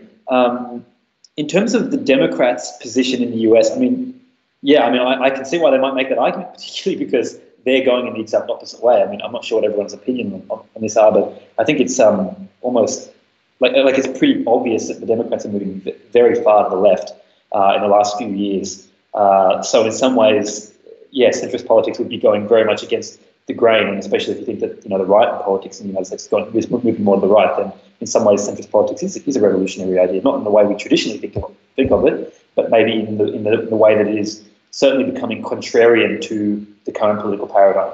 Yeah, there's this interesting, the idea, the word here, revolutionary as well. That's one of these interesting, somewhat loaded words that has a lot of different meanings. You can historically look at revolutions that have been, in many cases, very harmful. You can look at the idea of, the philosophical idea of them, where it's about essentially turning over a new leaf. You can look at the literal interpretation of coming back to where you started. And all of these meanings have very, very different, different consequences. So, center politics is probably something that I would suspect is not going to... I'm not sure what capacity it would have for, the violent type of revolution, for example. There's maybe a bit of a joke about the revolution type of revolution with center politics. But yeah, it's sort of... I don't know, it's curious. And then, Nathan, I like your point about, the idea of a revolution, or whether it's revolutionary, being ultimately something that's decided by where we are today, right? And so if center politics is actually a decrease in partisanship, or partisan, I guess, behavior, as well as people becoming more centrist as opposed to more extreme, then that's definitely something that is radically different to what we experience today. And so in that sense, you sort of can say, yeah, it's somewhat revolutionary. But I mean, I don't think as an idea it's revolutionary. I don't think that it's a massively disruptive idea that's going to radically change the face on its own merit, and because we didn't think of it before. It's a pretty old idea. But it's sort of, I don't know, this is an interesting question to me, as sort of a question. Yeah. So Lee Sinclair says it would be interesting to know if the electorate polls high for being disgruntled with how politics works today. So this is sort of an interesting point, and I think I've seen stuff, I don't know about you guys, but I've seen stuff online in both, indicating both directions. So Lee also continues, it might be that people would be interested in pragmatic utilitarianism, in that politics should benefit most people most of the time. Yeah, I mean, I don't think we actually need to resort to any of the philosophical ideas behind utilitarianism to sort of be in support of that, basically because, politics and democracy is a thing that happens because people need to, people's lives overlap, essentially, that problems come up from that we need, rules of engagement as such about how we deal with, each other in society, and, everything from, traffic rules to how we set companies up to don't murder people, thanks. So, I mean, I think that the idea of politics needing to work is sort of, as in terms of, benefit most people most of the time, is sort of in many ways almost baked in as a goal, because of the nature of its existence. As in, you know, people are very unlikely to come together and say, let's set up some method for making decisions between us, and our metric of success is how disgruntled we are. Like, you know, it's sort of one of these. It's an interesting comment, Lee, because it's something that seems like trivially obvious, but is also something that a lot of people will deny, right? So for example, and what I mean by that is like, this is not compatible with the idea of the will of the people. The will of the people does not like it. It's not even that it's like orthogonal to the idea of benefiting most people most of the time, but it's sort of like these two things can, you know, depending on which issue we're talking about, they can sort of, sometimes they line up and sometimes they're at right angles, which is sort of interesting. But I sort of agree with both you and Dahi on that sort of point, that people want like their political system and democracy to function well, which basically means I don't want to have to care about it. Like, that's the metric, I would say, the intuitive common sense epistemology type metric that people would use to judge that, is how much do I have to care about it? How much do I have to pay attention to it? And if I don't have to, then it's working well. Yeah, just following on Lee's question there was a study done, I'm just going to try and find it here online, I think a couple of years ago, measuring voter dissatisfaction with the current political structure, and it has been trending up to a level where about 40% of people were dissatisfied with how democracy is being practiced in Australia. Just found it. It's the AustralianElectionStudy.org. I'll put the link in there. And they also commented on the trend that moderate politicians, the number of moderate positions that politicians are taking as well, seems to be decreasing, and that more politicians seem to be trending towards polar extremes. And I think that's probably one of the things that has caused this rise in dissatisfaction with people, where, you know, as we said, most people sit somewhere, you know, in a flux, somewhere in the middle. And the fact that their political system is almost dictating to them that they need to start looking to extremes to find their, you know, to find their representation is going to create some sort of dissatisfaction among people. Yeah, I've found an article as well that I'll just post in here.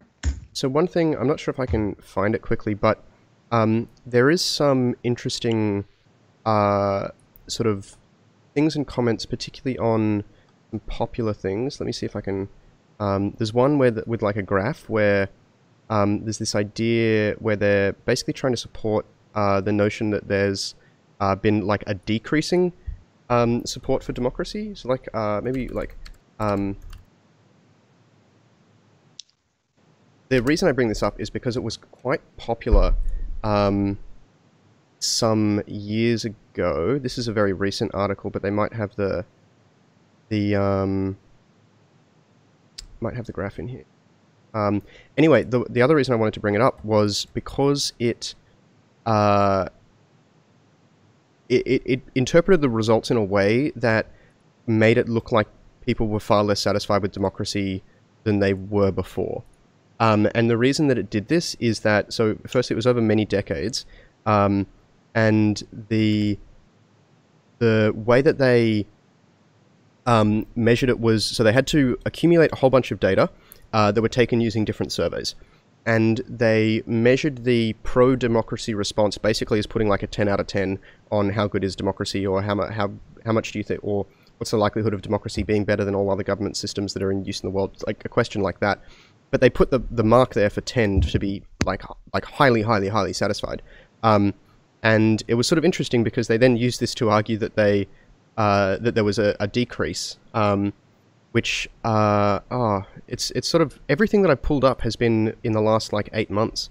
So unfortunately, I'm not sure I can find it. But anyway, I sort of wanted to pull it up because this is the sort of comment where, or the sort of thoughts that people have, that like there's a lot of conflicting information around the idea of like satisfaction with democracy, and it's a question that you will get very different answers to depending on the exact question that you ask.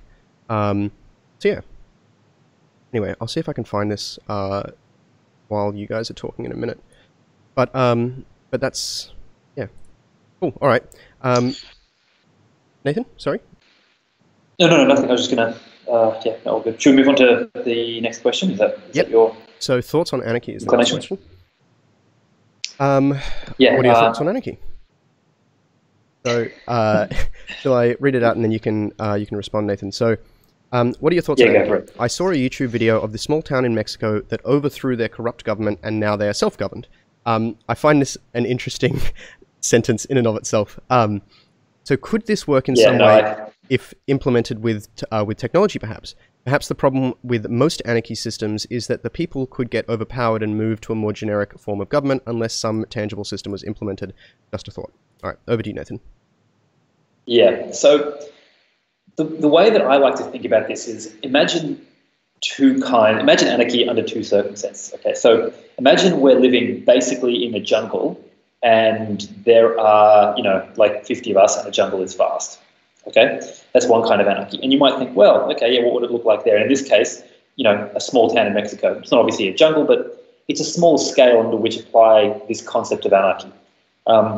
But take that same concept of whatever you think that might look like, and maybe it's a romantic, idea for you, and it looks like it's really great and everyone's really free and wonderful. And then just think about like Sydney CBD in an environment in which we don't have a pretty strict form of government rules, law enforcement, and what does that look like? And at that point, I can only imagine that anarchy is synonymous with chaos.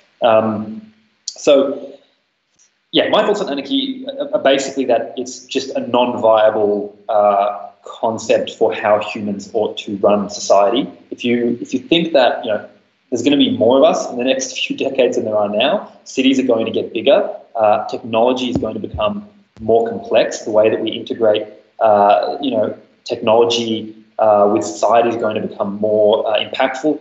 And yeah, I just don't think that anarchy in basically pretty much any of the forms that it's been, described, will really be viable at a societal level. That would be my 2 cents. Yeah. So. Just as a side note, I found these two graphs, which the level of satisfaction with democracy in Australia, which graphs it from 96 to 2018. This is on both The Conversation and SMH, and it looks like it was published late last year. And the difference with one of the interesting things is just the way they display the graphs. Sydney Morning Herald cuts off the bottom of the graph at 35%, and the lowest point they claim is of democratic satisfaction in Australia is 40.5% at the end of 2018. So right now, the SMH is making it look like we are just above zero, right, or just above the bottom of the graph. Whereas The Conversation actually starts the graph at 0 and goes all the way to 100, and so you actually get a sense of scale there. And it's interesting, I would say, like, statistical disingenuousness of the Sydney Morning Herald here. Yeah, I wasn't able to find the actual graphs that I was looking for, but I will. I know I've got them in some emails somewhere, so I will find those and post them up somewhere. Probably when we put up a blog post about this. The thing, Dahi, you posted an SMH article. Did you want to talk about that, or was there something particular that you wanted to point out in there? No, that was just really in reference to Lee's question about finding if there was any information about how the electorate polls for being disgruntled. And I think that actually references the study that you're talking about, Max. I think that SMH article is the same stuff that The Conversation referenced as well. Yeah. It's sort of interesting in that, there's a... so in the SMH article you posted, there's a graph here with Australian voters are polarising, and it's showing an increase in polarisation. Interestingly enough, this polarisation is almost entirely due to the left becoming more left, and because apparently, according to this, the right is has been... The number of voters identifying as right have, in terms of right-wing, have stayed pretty constant between, like, the lowest is 25.3 or 24% in 2010, and the highest is 27.3% in 2013. Or 27.5% in 2004, and every other they're all around the 26, 27 mark, which is just sort of funny. Whereas the left has steadily increased for the last 20 years, according to this. So And this is one of these things as well that shows like a danger of just looking at data in terms of correlations. So if you correlated this, you could conclude stuff like more people identifying as left causes a larger, or rather is correlated with more minor parties being voted for, or vice versa, or as the left increases, we can generalize to say that people become more dissatisfied with politics, which is presumably not, has nothing to do with the actual explanation there. Rather, it's probably the inverse, that people are more ready to identify as one or the other, or at least more ready to identify as left, because that's not really happening on the right, because of like an increased dissatisfaction in politics. We also don't get any sense of churn, of like how many people, the people identifying as right have remained very consistent, but have people been moving in and out of that. So obviously, at least to some degree, is it the same people coming back? There's sort of all of these. There's a lot of interesting questions about a lot of this data that I think shows how difficult it is to actually engage with this issue. There's so many things you can measure. There's so many like possible explanations you could come up with, that it's very easy to go down some rabbit holes that won't lead you to any sort of like correct information, or correct ideas. Putting it strongly, good ideas is what I really mean. Yeah. Yeah, and it's worth noting that the question that for that graph was, in politics, people sometimes talk about the left and the right. Where would you place yourself? And so it was people's self-perception and self-reporting of where they would be on that spectrum. And I think that what we'd see from 1996 to 2016 is how the narratives in society around what it means to be left and right have also changed. As you said, like it would be folly to try and extract anything truly meaningful from trends that are, asking such simplistic questions. But I think if nothing else, it just gives people a sense of the political temperature and the sort of things that are becoming more important to people.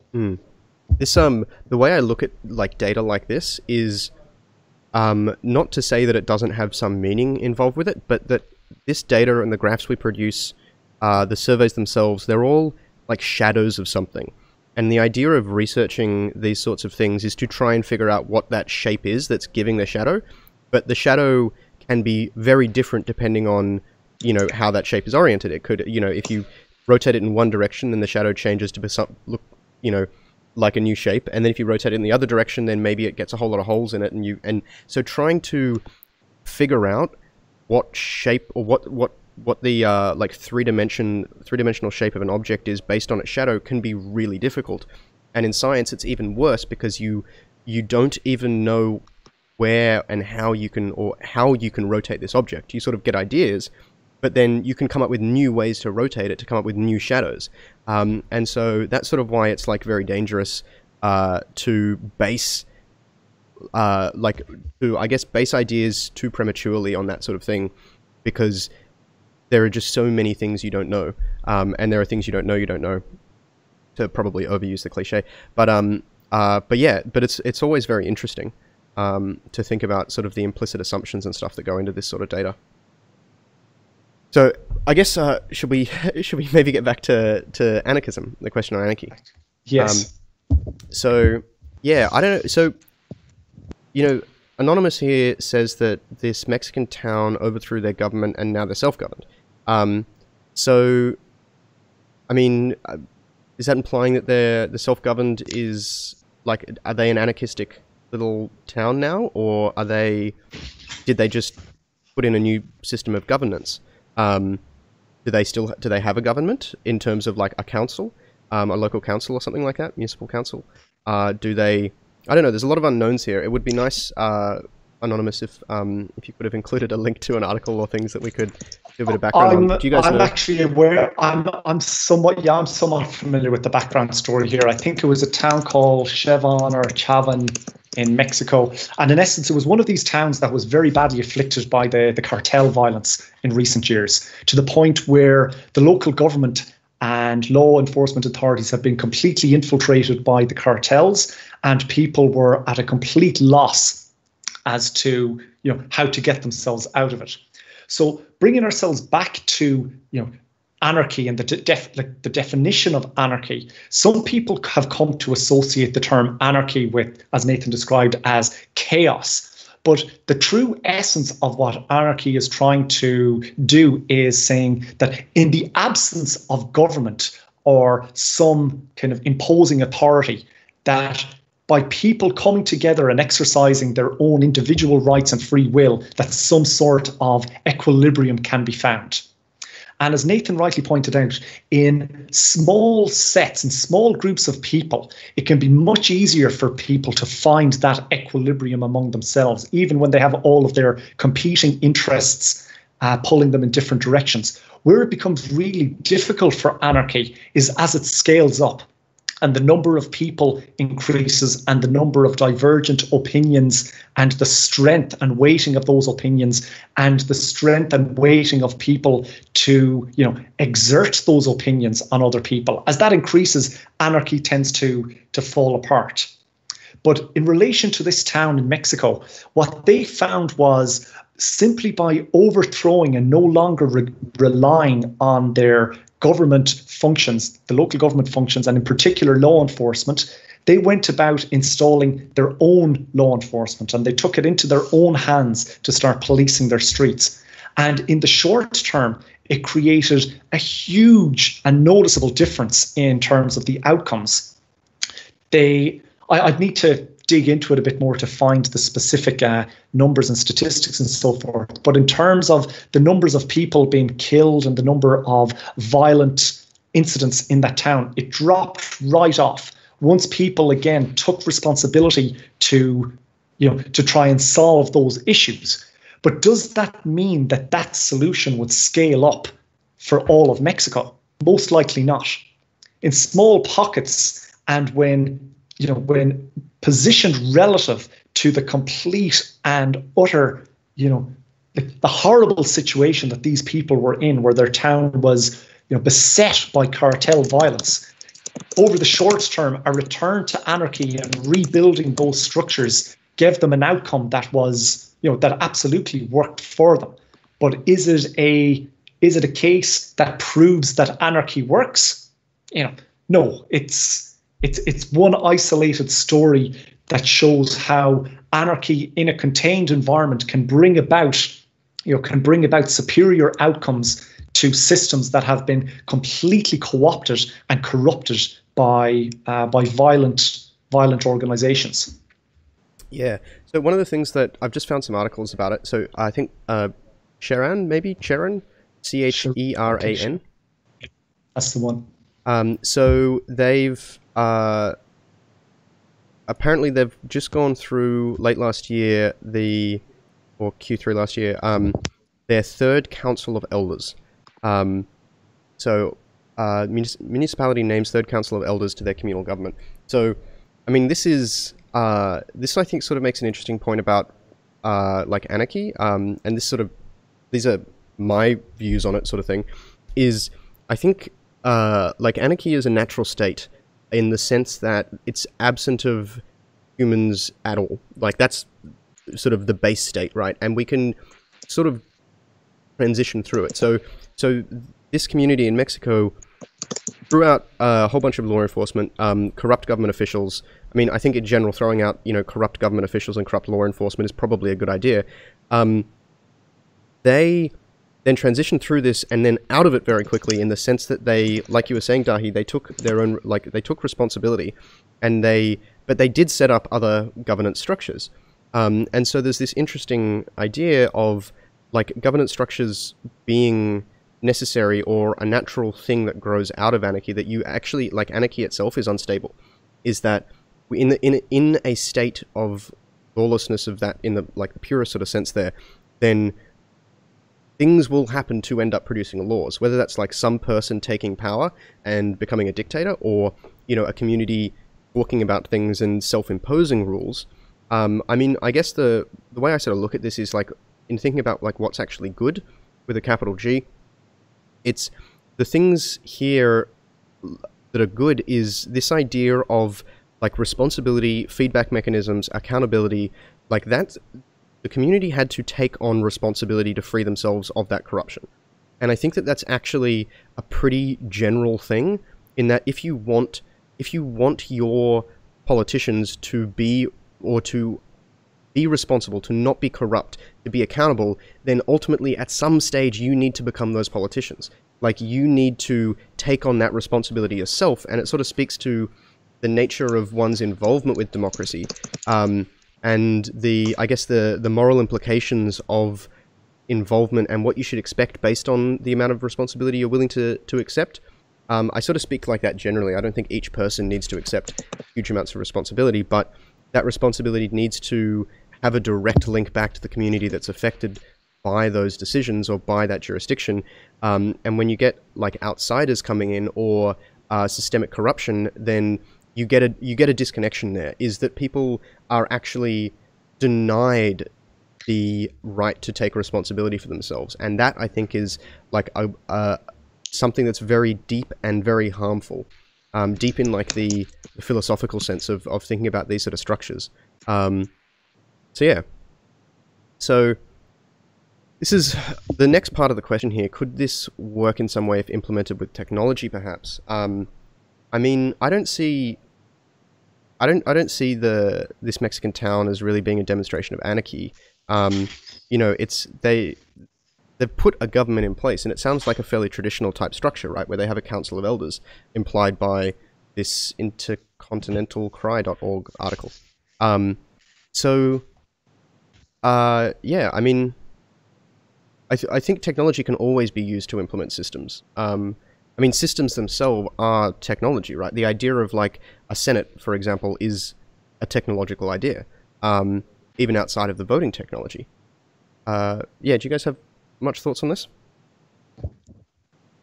Yeah, I think despite what the Lion King movie has taught us, like, nature in its truest sense is anarchy. And nature finds that equilibrium where just the base state among, kind of primitive creatures in nature is simply survival. And it's when we aspire for things that, beyond our physiological needs, that the need for organization and figuring out some way to figure out what are the trade-offs and the compromises we need to make in order to utilize our constrained resources, that's where, in my view, where anarchy and these sorts of systems fail at the moment. And by saying that we could potentially use a technology system to solve this, what that is saying to me that we would in some way need to program some rules into this technology system that determine what we believe to be the optimal outcomes for the people in this system are. And then all we're essentially doing then is creating some sort of abstraction layer between our current political system and the way that we, do these trade-offs, and just handing it over to a technology system that we're going to say, this will figure out all of those decisions for us. But again, the main question that comes back to is like, what is it that we're aspiring to? And to close out my thoughts around anarchy, I think I do believe that anarchy at its most basic level and kind of its most pure essence can work if the entire planet or the entire realms of human consciousness are all at the same level of understanding and aspiring towards the same outcomes. If we were very close to working our way towards being, singular unity consciousness, then a system like anarchy could perhaps work.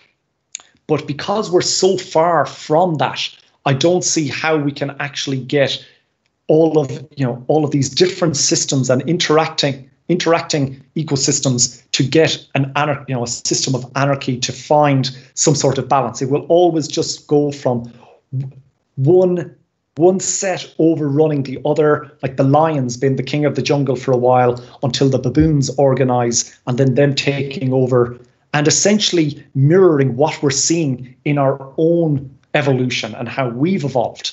So I think that these questions will be answered over time as our, as our conscious experience kind of evolves, and we start, maybe elevating ourselves further through Maslow's hierarchy of needs towards like everyone achieving full self-actualization.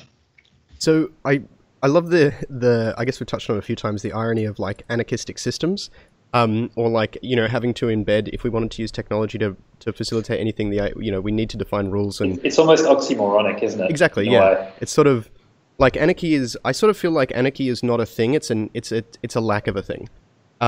So it's like, instead of having a row of, like, I was going to say electrons, and I was like, oh, that's probably come up with a better analogy. But like if you took a pool table and filled it with pool balls, then took one of those balls out, you can, just like you could move like the pool ball itself on a grid, you can move that pool ball whole on a grid with the same rules.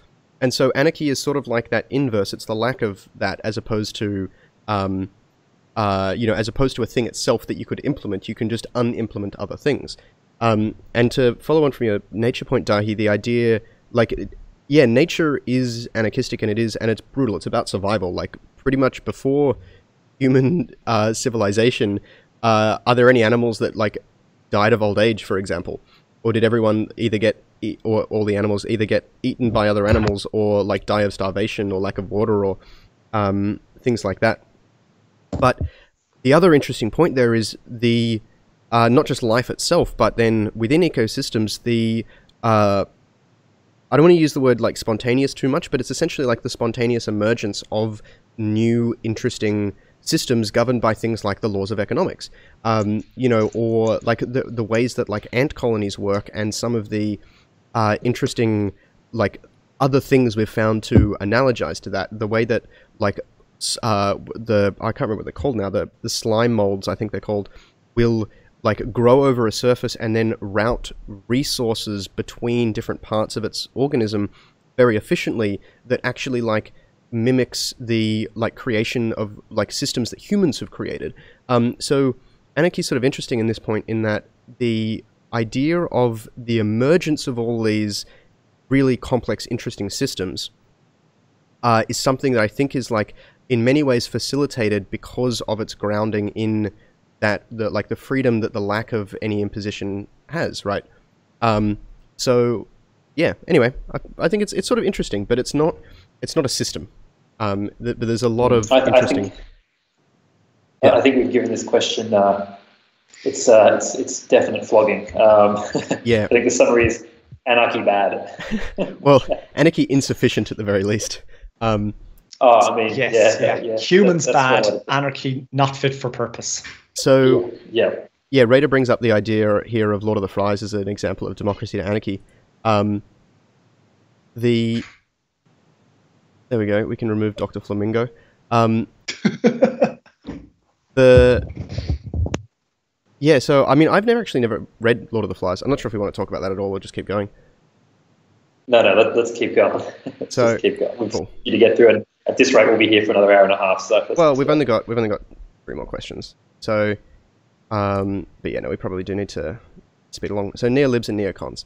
Would Flux end neoliberalism and neoconservatism forever? Well, that's a big question. I think yeah. The first thing that occurred to me when I read this last night, I think, was why would you want to? Like, why would we want to like deliberately end philosophies or ideas? Like, to go out of our way to have that as a goal. I mean, maybe, I guess there's another way to look at this, which is not that they should be ended. It's just, could Flux do that? And then the question sort of generally becomes, could Flux end could Flux end any sort of ideology? Are there certain ideologies that won't survive? Is that really ending, though? Like, is it Flux causing the end? I don't know. What do you guys think about this question in general? I mean, it first of all feels very loaded. I mean, it presupposes, I think it might presuppose that these are bad, these are just, patently obviously bad philosophies, which I don't think I would agree with. I definitely think there are aspects of those philosophies that are not bad. But no, I don't think, I think at this point, in terms of the way that we handle information, it's pretty well impossible, I think, to end ideas, or to, I mean, unless like the internet is destroyed for some reason, in which case, of course, it'll be the end of Flux, and probably probably big parts of human society as well at this point.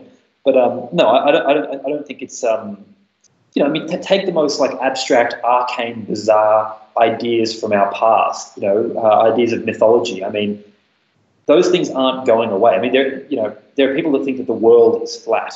Okay, so and that movement, by the way, is having a bit of a resurgence, you know, in our time. So like, no, I don't think that any ideas will die, so to speak. I don't think that's going to happen. I mean, there's sort of, I guess, maybe a more pragmatic question here, which is like, which I think, you know, we've definitely talked about and answered, but it's like, presumably Anonymous thinks that neoliberalism and neoconservatism are like either bad or wholeheartedly bad, or at least, you know, bad in part.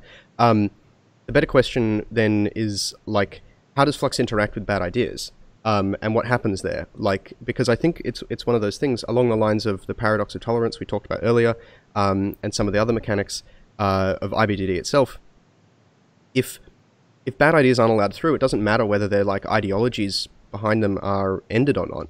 I mean, even ending an ideology is interesting in the age of like books and permanent records or near permanent records. Then does it ever really end if it's documented? So yeah, I think the only thing we actually need to worry about is like, in terms of either like bad policies or like violent philosophies, do they interact in such a way that's like particularly dangerous?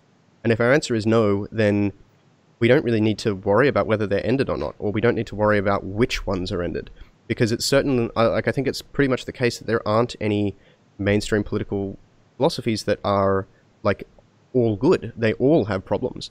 And so do we want to, yeah, are we, you know, intending to end all of them because they're not all good? Or, you know, there's, I don't know, there's a lot of interesting sort of baked in things, even though it's only a, you know, 8-word question. Yeah. Yeah, I agree.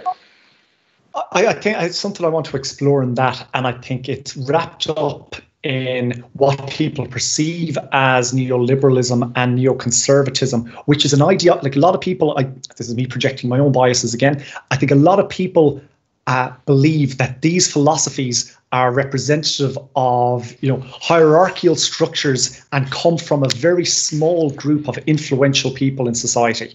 And let's take neoconservatism as an example, which I'll need some better political scientists to correct me on this, but I believe it's a philosophy that kind of came out of the United States post-World War II, Cold War time, which was essentially about taking more of an aggressive military stance and really kind of ensuring that the United States' position in the global hegemony was asserted. And that would, you know, from a lot of people's perspectives, that would seem to be a philosophy or an idea that would come from a very small group of people ensuring that their interests are self-served. And it's very much wrapped up in what we know as the American military-industrial complex. And so going back to Anonymous's question, like, could Flux end neoconservatism forever?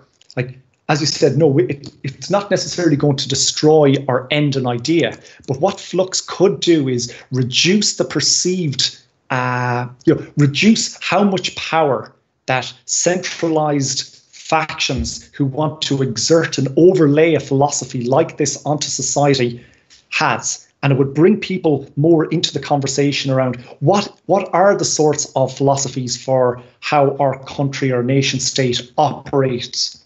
Like, how do we want to do this? And it would open, like, Flux and IBDD would in essence like open up the decision making on this to a wider group of people, where I think the perception is that neoconservatism in particular has come from a very small group of people operating behind bureaucracy systems and behind closed doors. So Flux would definitely have an impact on how those philosophies get to operate.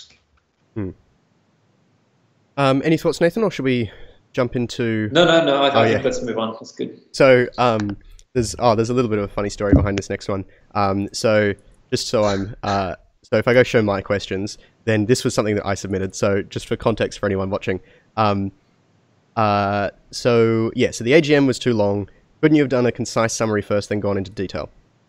You went into detail at every step, but that isn't really what an AGM should be. There was no concise summary. You weren't very prepared. You set things up so that if someone wanted to attend the AGM, they would need to have turned up the 90 minutes before you actually started and stuck around for the next 6+ hours. If you want to have a live stream of Max's stream of consciousness, then you can do that while you're coding. That's just you hacking away. That's fine.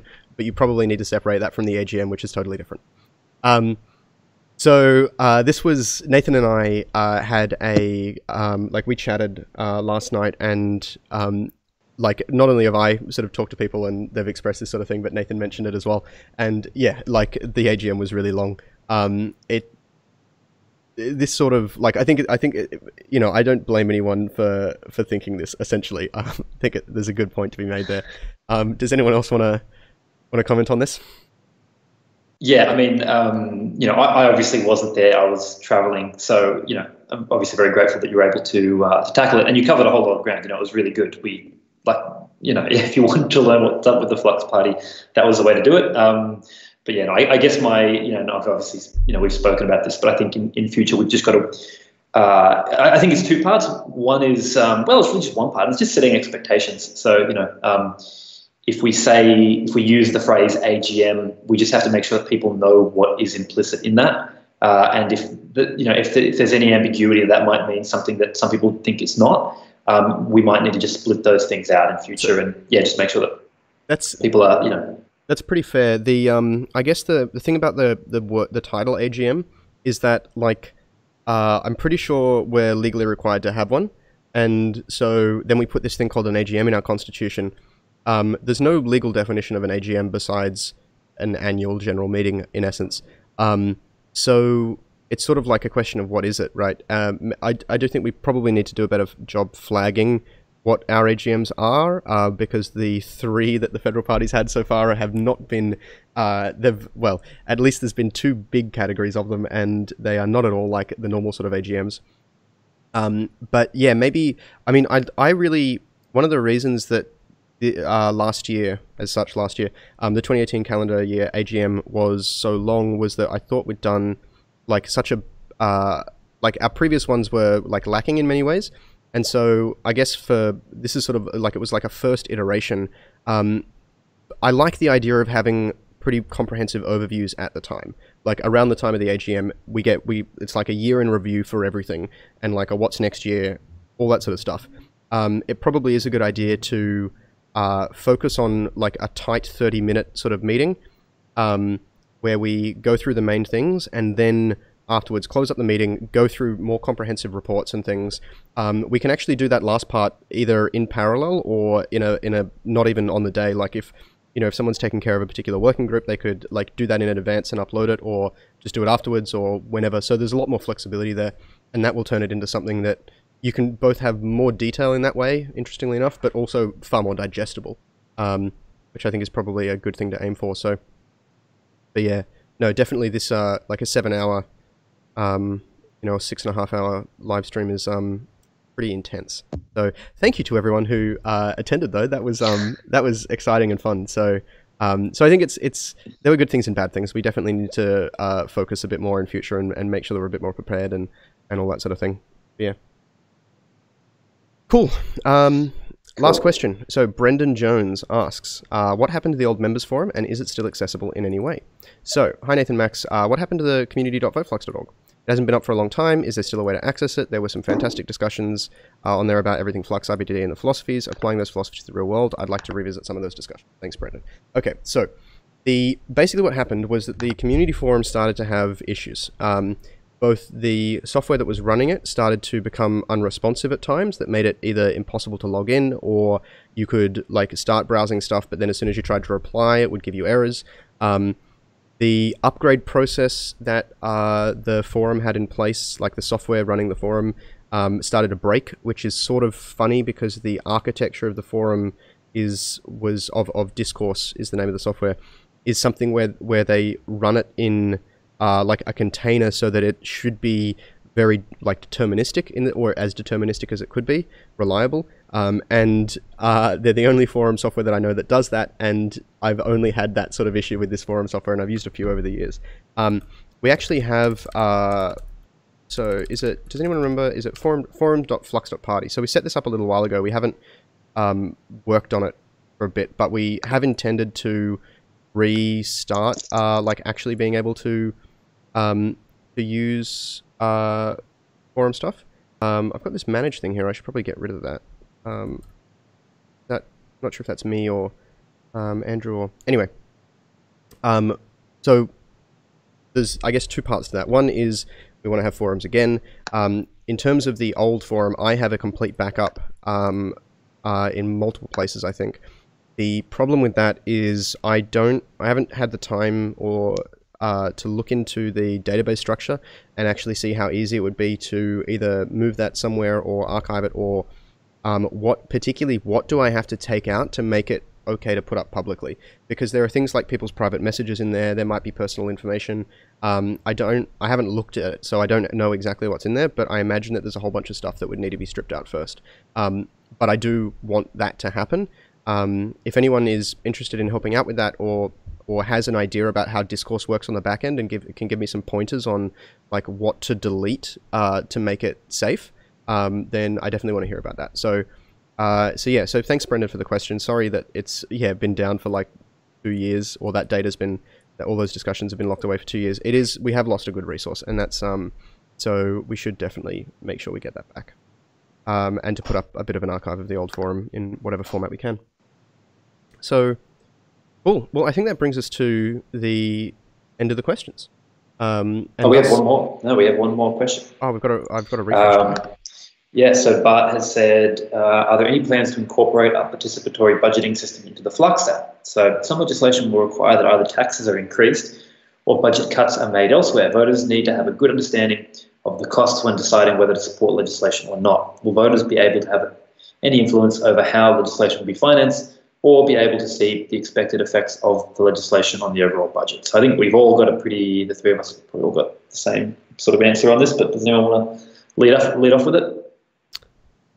I mean, I'm happy to, or Nathan, or... Yeah, well, I mean, I probably, I feel like I've responded to this a few times, so I'm happy to just take the lead on it. So, but the idea here is, well, our sentiment here is that we don't have a very strong idea of how this will work.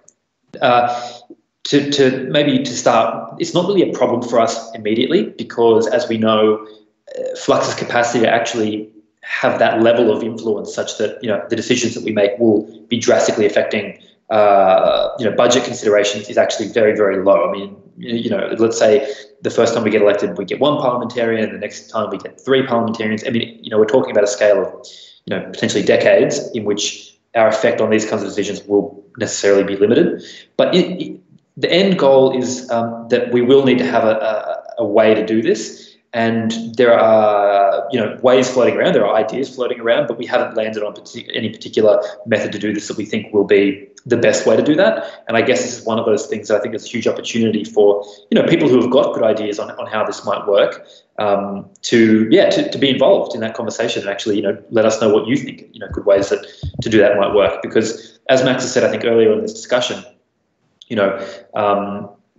Flux is at the moment filling a really small part of what we do, of what we currently do from a political point of view, and that's sort of the legislative branch and how we make laws. And obviously budget is something that the government does, the executive branch currently does. So, how we handle that is something that currently is not something we've made any, specific recommendations on. That'd be my response. Does anyone want to add anything else on that?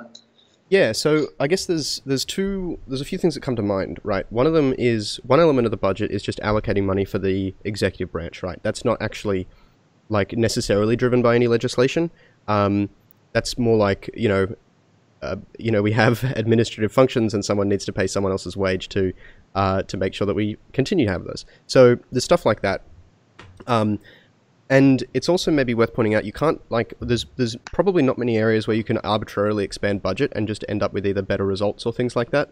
I think the public healthcare system is probably one of the areas where there's a reasonable amount you could do that before you started hitting any, ceilings, just because of the, it feels like the message coming from hospitals is, that they're sort of rationing their budget to in a pragmatic way where they could always use a bit more, sort of thing. So that maybe is something that can be done there. Education is a maybe sort of thing. But yeah, so there's that, and then there's the other type of budgeting, which is like, I want to build a bridge, and where does that money come from? And maybe, I mean, a bridge is a simple example, but it's easy to see that there could be bits of legislation, maybe around like infrastructure projects or things that require like budget allocated that's not part of like an executive branch budget. And so that's a more interesting, that's like cost of implementation sort of things.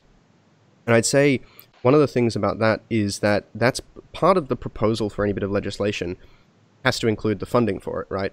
It's like it's going to, you know, this proposal is to implement this solution or make this new law that does this and will have these effects and whatever else. And so the, you know, if the person making that proposal wants money, then that has to be part of that proposal, and thus it sort of is already taken care of a little bit by IBDD.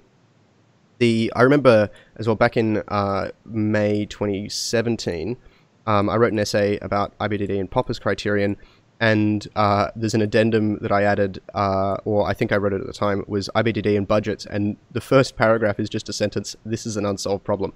I think the way to look at this is budgeting.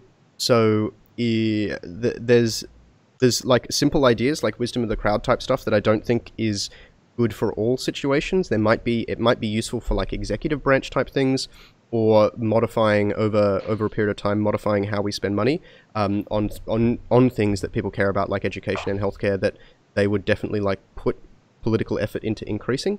But yeah, I think this is ultimately, it comes down to, this is a blind spot in the current implementation or the current planned implementation, but it's also a blind spot that we expect the start of IBDD to solve. As in, IBDD will put the structures in place for over the 10 years or so that between like when it starts and when it needs this solution, because it'll take like we're only going to need to really get into the budgeting side of things when there's something that like in terms of federal parliament, if we had multiple tens of percentages or percentage points of the number of seats in parliament, if not close to the 50 mark. So we've got a lot of time for that to be figured out, and there's a lot of time for someone to literally use issue-based direct democracy to implement this part of IBDD itself. And so because we expect this to be a problem that, it's a known problem, but it's also a problem that should be solved by the first 10 years or however many that we take. And so I'm not too worried about it. I'm not sure if there's any other thoughts on it. Yeah, just quickly, I think participatory budgeting is a really interesting phenomenon, and I think if you do a bit more research, it's something that has actually been implemented and in practice starting at local government level, where there's a lower risk and it's much easier for people to actually gather the required amount of inputs that could actually facilitate a reasonable outcome for people. So there's already participatory budgeting initiatives in a number of local governments across Australia. I'm not sure offhand which ones. I know New South Wales allocated some money for a number of projects in relation to it a few years ago, but it really is one of those initiatives. Yeah, but it is one of those initiatives that I think will come from the ground up and will start to increase as it starts to solve the problems at the local government level. And if it's proven to work in solving problems at the local government level, then those same methodologies might be extended to start applying it at a state level. But as you've kind of alluded to, Max, it's like as you scale it up towards from local to state to federal, the complexity involved in it increases exponentially. And so, but it's definitely one that there is a lot of good work being done across the world in this area at the moment. And so I would encourage anybody who is interested in the sort of things that we're doing at Flux to keep an eye on this and to encourage your local government, where possible, to consider participatory budgeting practices and initiatives, because Local government is an area that we don't speak about much, and I think we should come back to it in another stream someday and discuss how some of the IBDD philosophies could be implemented quite easily at a local government level. Yes, yep, no, that sounds good. I guess the only final thing I'll add there is when Baras, will voters be able to have an influence over legislation is financed? We'll be able to see the expected effects of legislation on overall budgeting. So I guess in terms of like when Flux is small, when we're in a parliament but we only have 1 or 2 representatives, it's going to be hard to have too much of an influence on that, with the exception of proposing something yourself and then having it be put to parliament through the reps. In terms of the expected effects of the legislation on the overall budget, that's something that, depending on the case, is probably a yes. The thing I'm thinking about here is like, if a bit of legislation is proposed and part of that legislation says we want to allocate $50 million to do X, then that's something that we can just put up. There's grayer cases around like analytical firms publishing reports on what is expected to happen from particular legislation. That's something where it would be less associated with us. Like we wouldn't say this is what the expected effects on the budget are. It would be like, here are people who have published material that we don't directly endorse, but is that you can access if you'd like, that go into what they think the effect is going to be in their reasoning. But they're sort of like some of the options I see. But this is also a point where I think we can iterate a lot on this, and it's something that we can like test ideas around and like try and it's not like the course. It doesn't need to be part of or parts of this are not part of the core system, so they're not that dangerous to experiment with or change. They're things that we can try either in jurisdictions or just in the normal way of like testing features in apps and things. So I don't see any particular issue with this sort of stuff. I think it's just that it's not a particularly near-term problem, so it's something that we can deal with as we come to it, and other people will have more and better ideas than I have on the idea of how do we do budgeting in IBDD at the moment anyway. So yeah, cool. All right, guys. I think we're done. I think we're done. I think that's been a good run. So, yep, oh wait, here we go. No, Andrew's got one more. Andrew's getting in at the last minute. So he said, just out of curiosity, if Flux won the WA election, almost won, how would you guys have run without having the app actually fit? So I've had several public estimates about if we had to do this really quick, what would happen. I mean, there's a lot that we could do really quickly, and it depends on what compromises you wanted to make. So, my initial estimate of creating the first iteration, like a first iteration that was secure and scalable enough to handle something of this size, I think 2 to 3 months is eminently doable, particularly with staff and funding, which you get with winning a seat. And often there's a delay of many months between the end of the election day and actually getting into, when you move into your office as such and sit down, bum on red leather type thing. So I don't think there's actually too much of an issue with getting the app done, at least to an early stage, or there wouldn't have been too much of an issue. The other thing is, with stuff like this, the app's never really finished, right?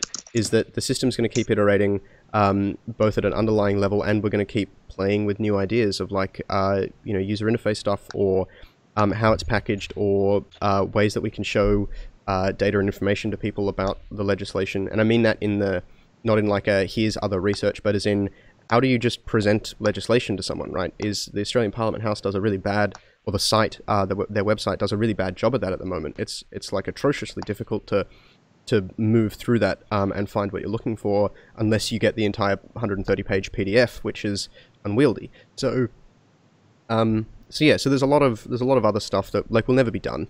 But in terms of getting to a functional point, what would we have done if we won a seat? Work our bums off, I think, is probably the answer to that one. So yeah, cool. All right, guys, I'm not going to refresh again, even if there is another one. we gotta call a limit somewhere. Brutal. We've ended 3 times. We do. We've been here for almost 3 hours. So yeah, no, what are we? It's 2 hours 40 minutes. That feels about right. So Yeah. cool. All right. Well, thank you everyone for joining us. Yeah. So it's been great. Do you guys want to closing comments and stuff? Yeah. No. I mean, my only thing I'd add is that we hope to do more of this stuff. Not necessarily as long, but more frequently. So if we can do things like this, that go for an hour, but do them, regularly, then that I think would be really valuable. And I think the three of us would agree that's sort of where we're trying to go. We've got a lot of work to do around much more shareable and accessible content. Like stuff like this is also great, but we need to find ways to have more bite-sized chunks that are going to be digestible for the people who don't want to sit here for 3 hours or an hour and listen to us sort of ramble on. So that's the other big part of what we're going to be working on. But lots of good things to come. And obviously, I would be remiss of you not to remind everyone that if you really want to help out, the biggest thing you can do right now is to donate to massive election campaigns coming up. And if you can help out, that would be really awesome. One of the things that we're working on, I think the guys are still getting it up and running, is recurring donations. Max, correct me if I'm wrong, but I know that Ben is looking at a new platform called Fundraiser, which will let us do both recurring and one-time donations on the same platform. And yeah, if folks want to jump on there and help us out when that's up and running, that would be extremely valuable. So that's it from me. On the note of recurring donations, so you can do a recurring donation through PayPal, through making it a monthly donation. If that's the case, things become a lot simpler on our end if the PayPal email address you're donating from is the same as your membership email. But we can handle things if not. That's okay. Don't stop that. Don't let that stop you donating. Yeah. So there's that. There's also the Patreon page, which is brand new and needs definitely things are. Oh, we've got 5 patrons. That's awesome. Oh my god. Oh man, that's. Could you post a link to the page, please, Max? Yeah, I'll paste it in the YouTube chat. Now the thing at the moment though is my browser is apparently crashing when I try and scroll down the page. Which is one of the funny things I noticed is the lag between where we're at and the broadcast means that you post something in the chat and then everyone sees it. And we're talking about something completely different at the time. And they're like, there is a bit, yeah. Popping up. Oh yeah. No, I think people will. They'll definitely see the message in the chat first. Anyway, so unfortunately, I don't know why my browser is having such a hard time with the Patreon page at the moment. I suspect mine is too, actually, Max. Oh really? Mine's also mine's having it loads and then it crashes. Yeah. So I was presuming it was just a Linux thing, but I think they've actually pushed a bad. I'm getting like JavaScript errors, so I think Patreon has done a bad. So anyway, so that's that, but it should be working later. Oh, one of the things I wanted to mention, just talking about Nathan's comments there.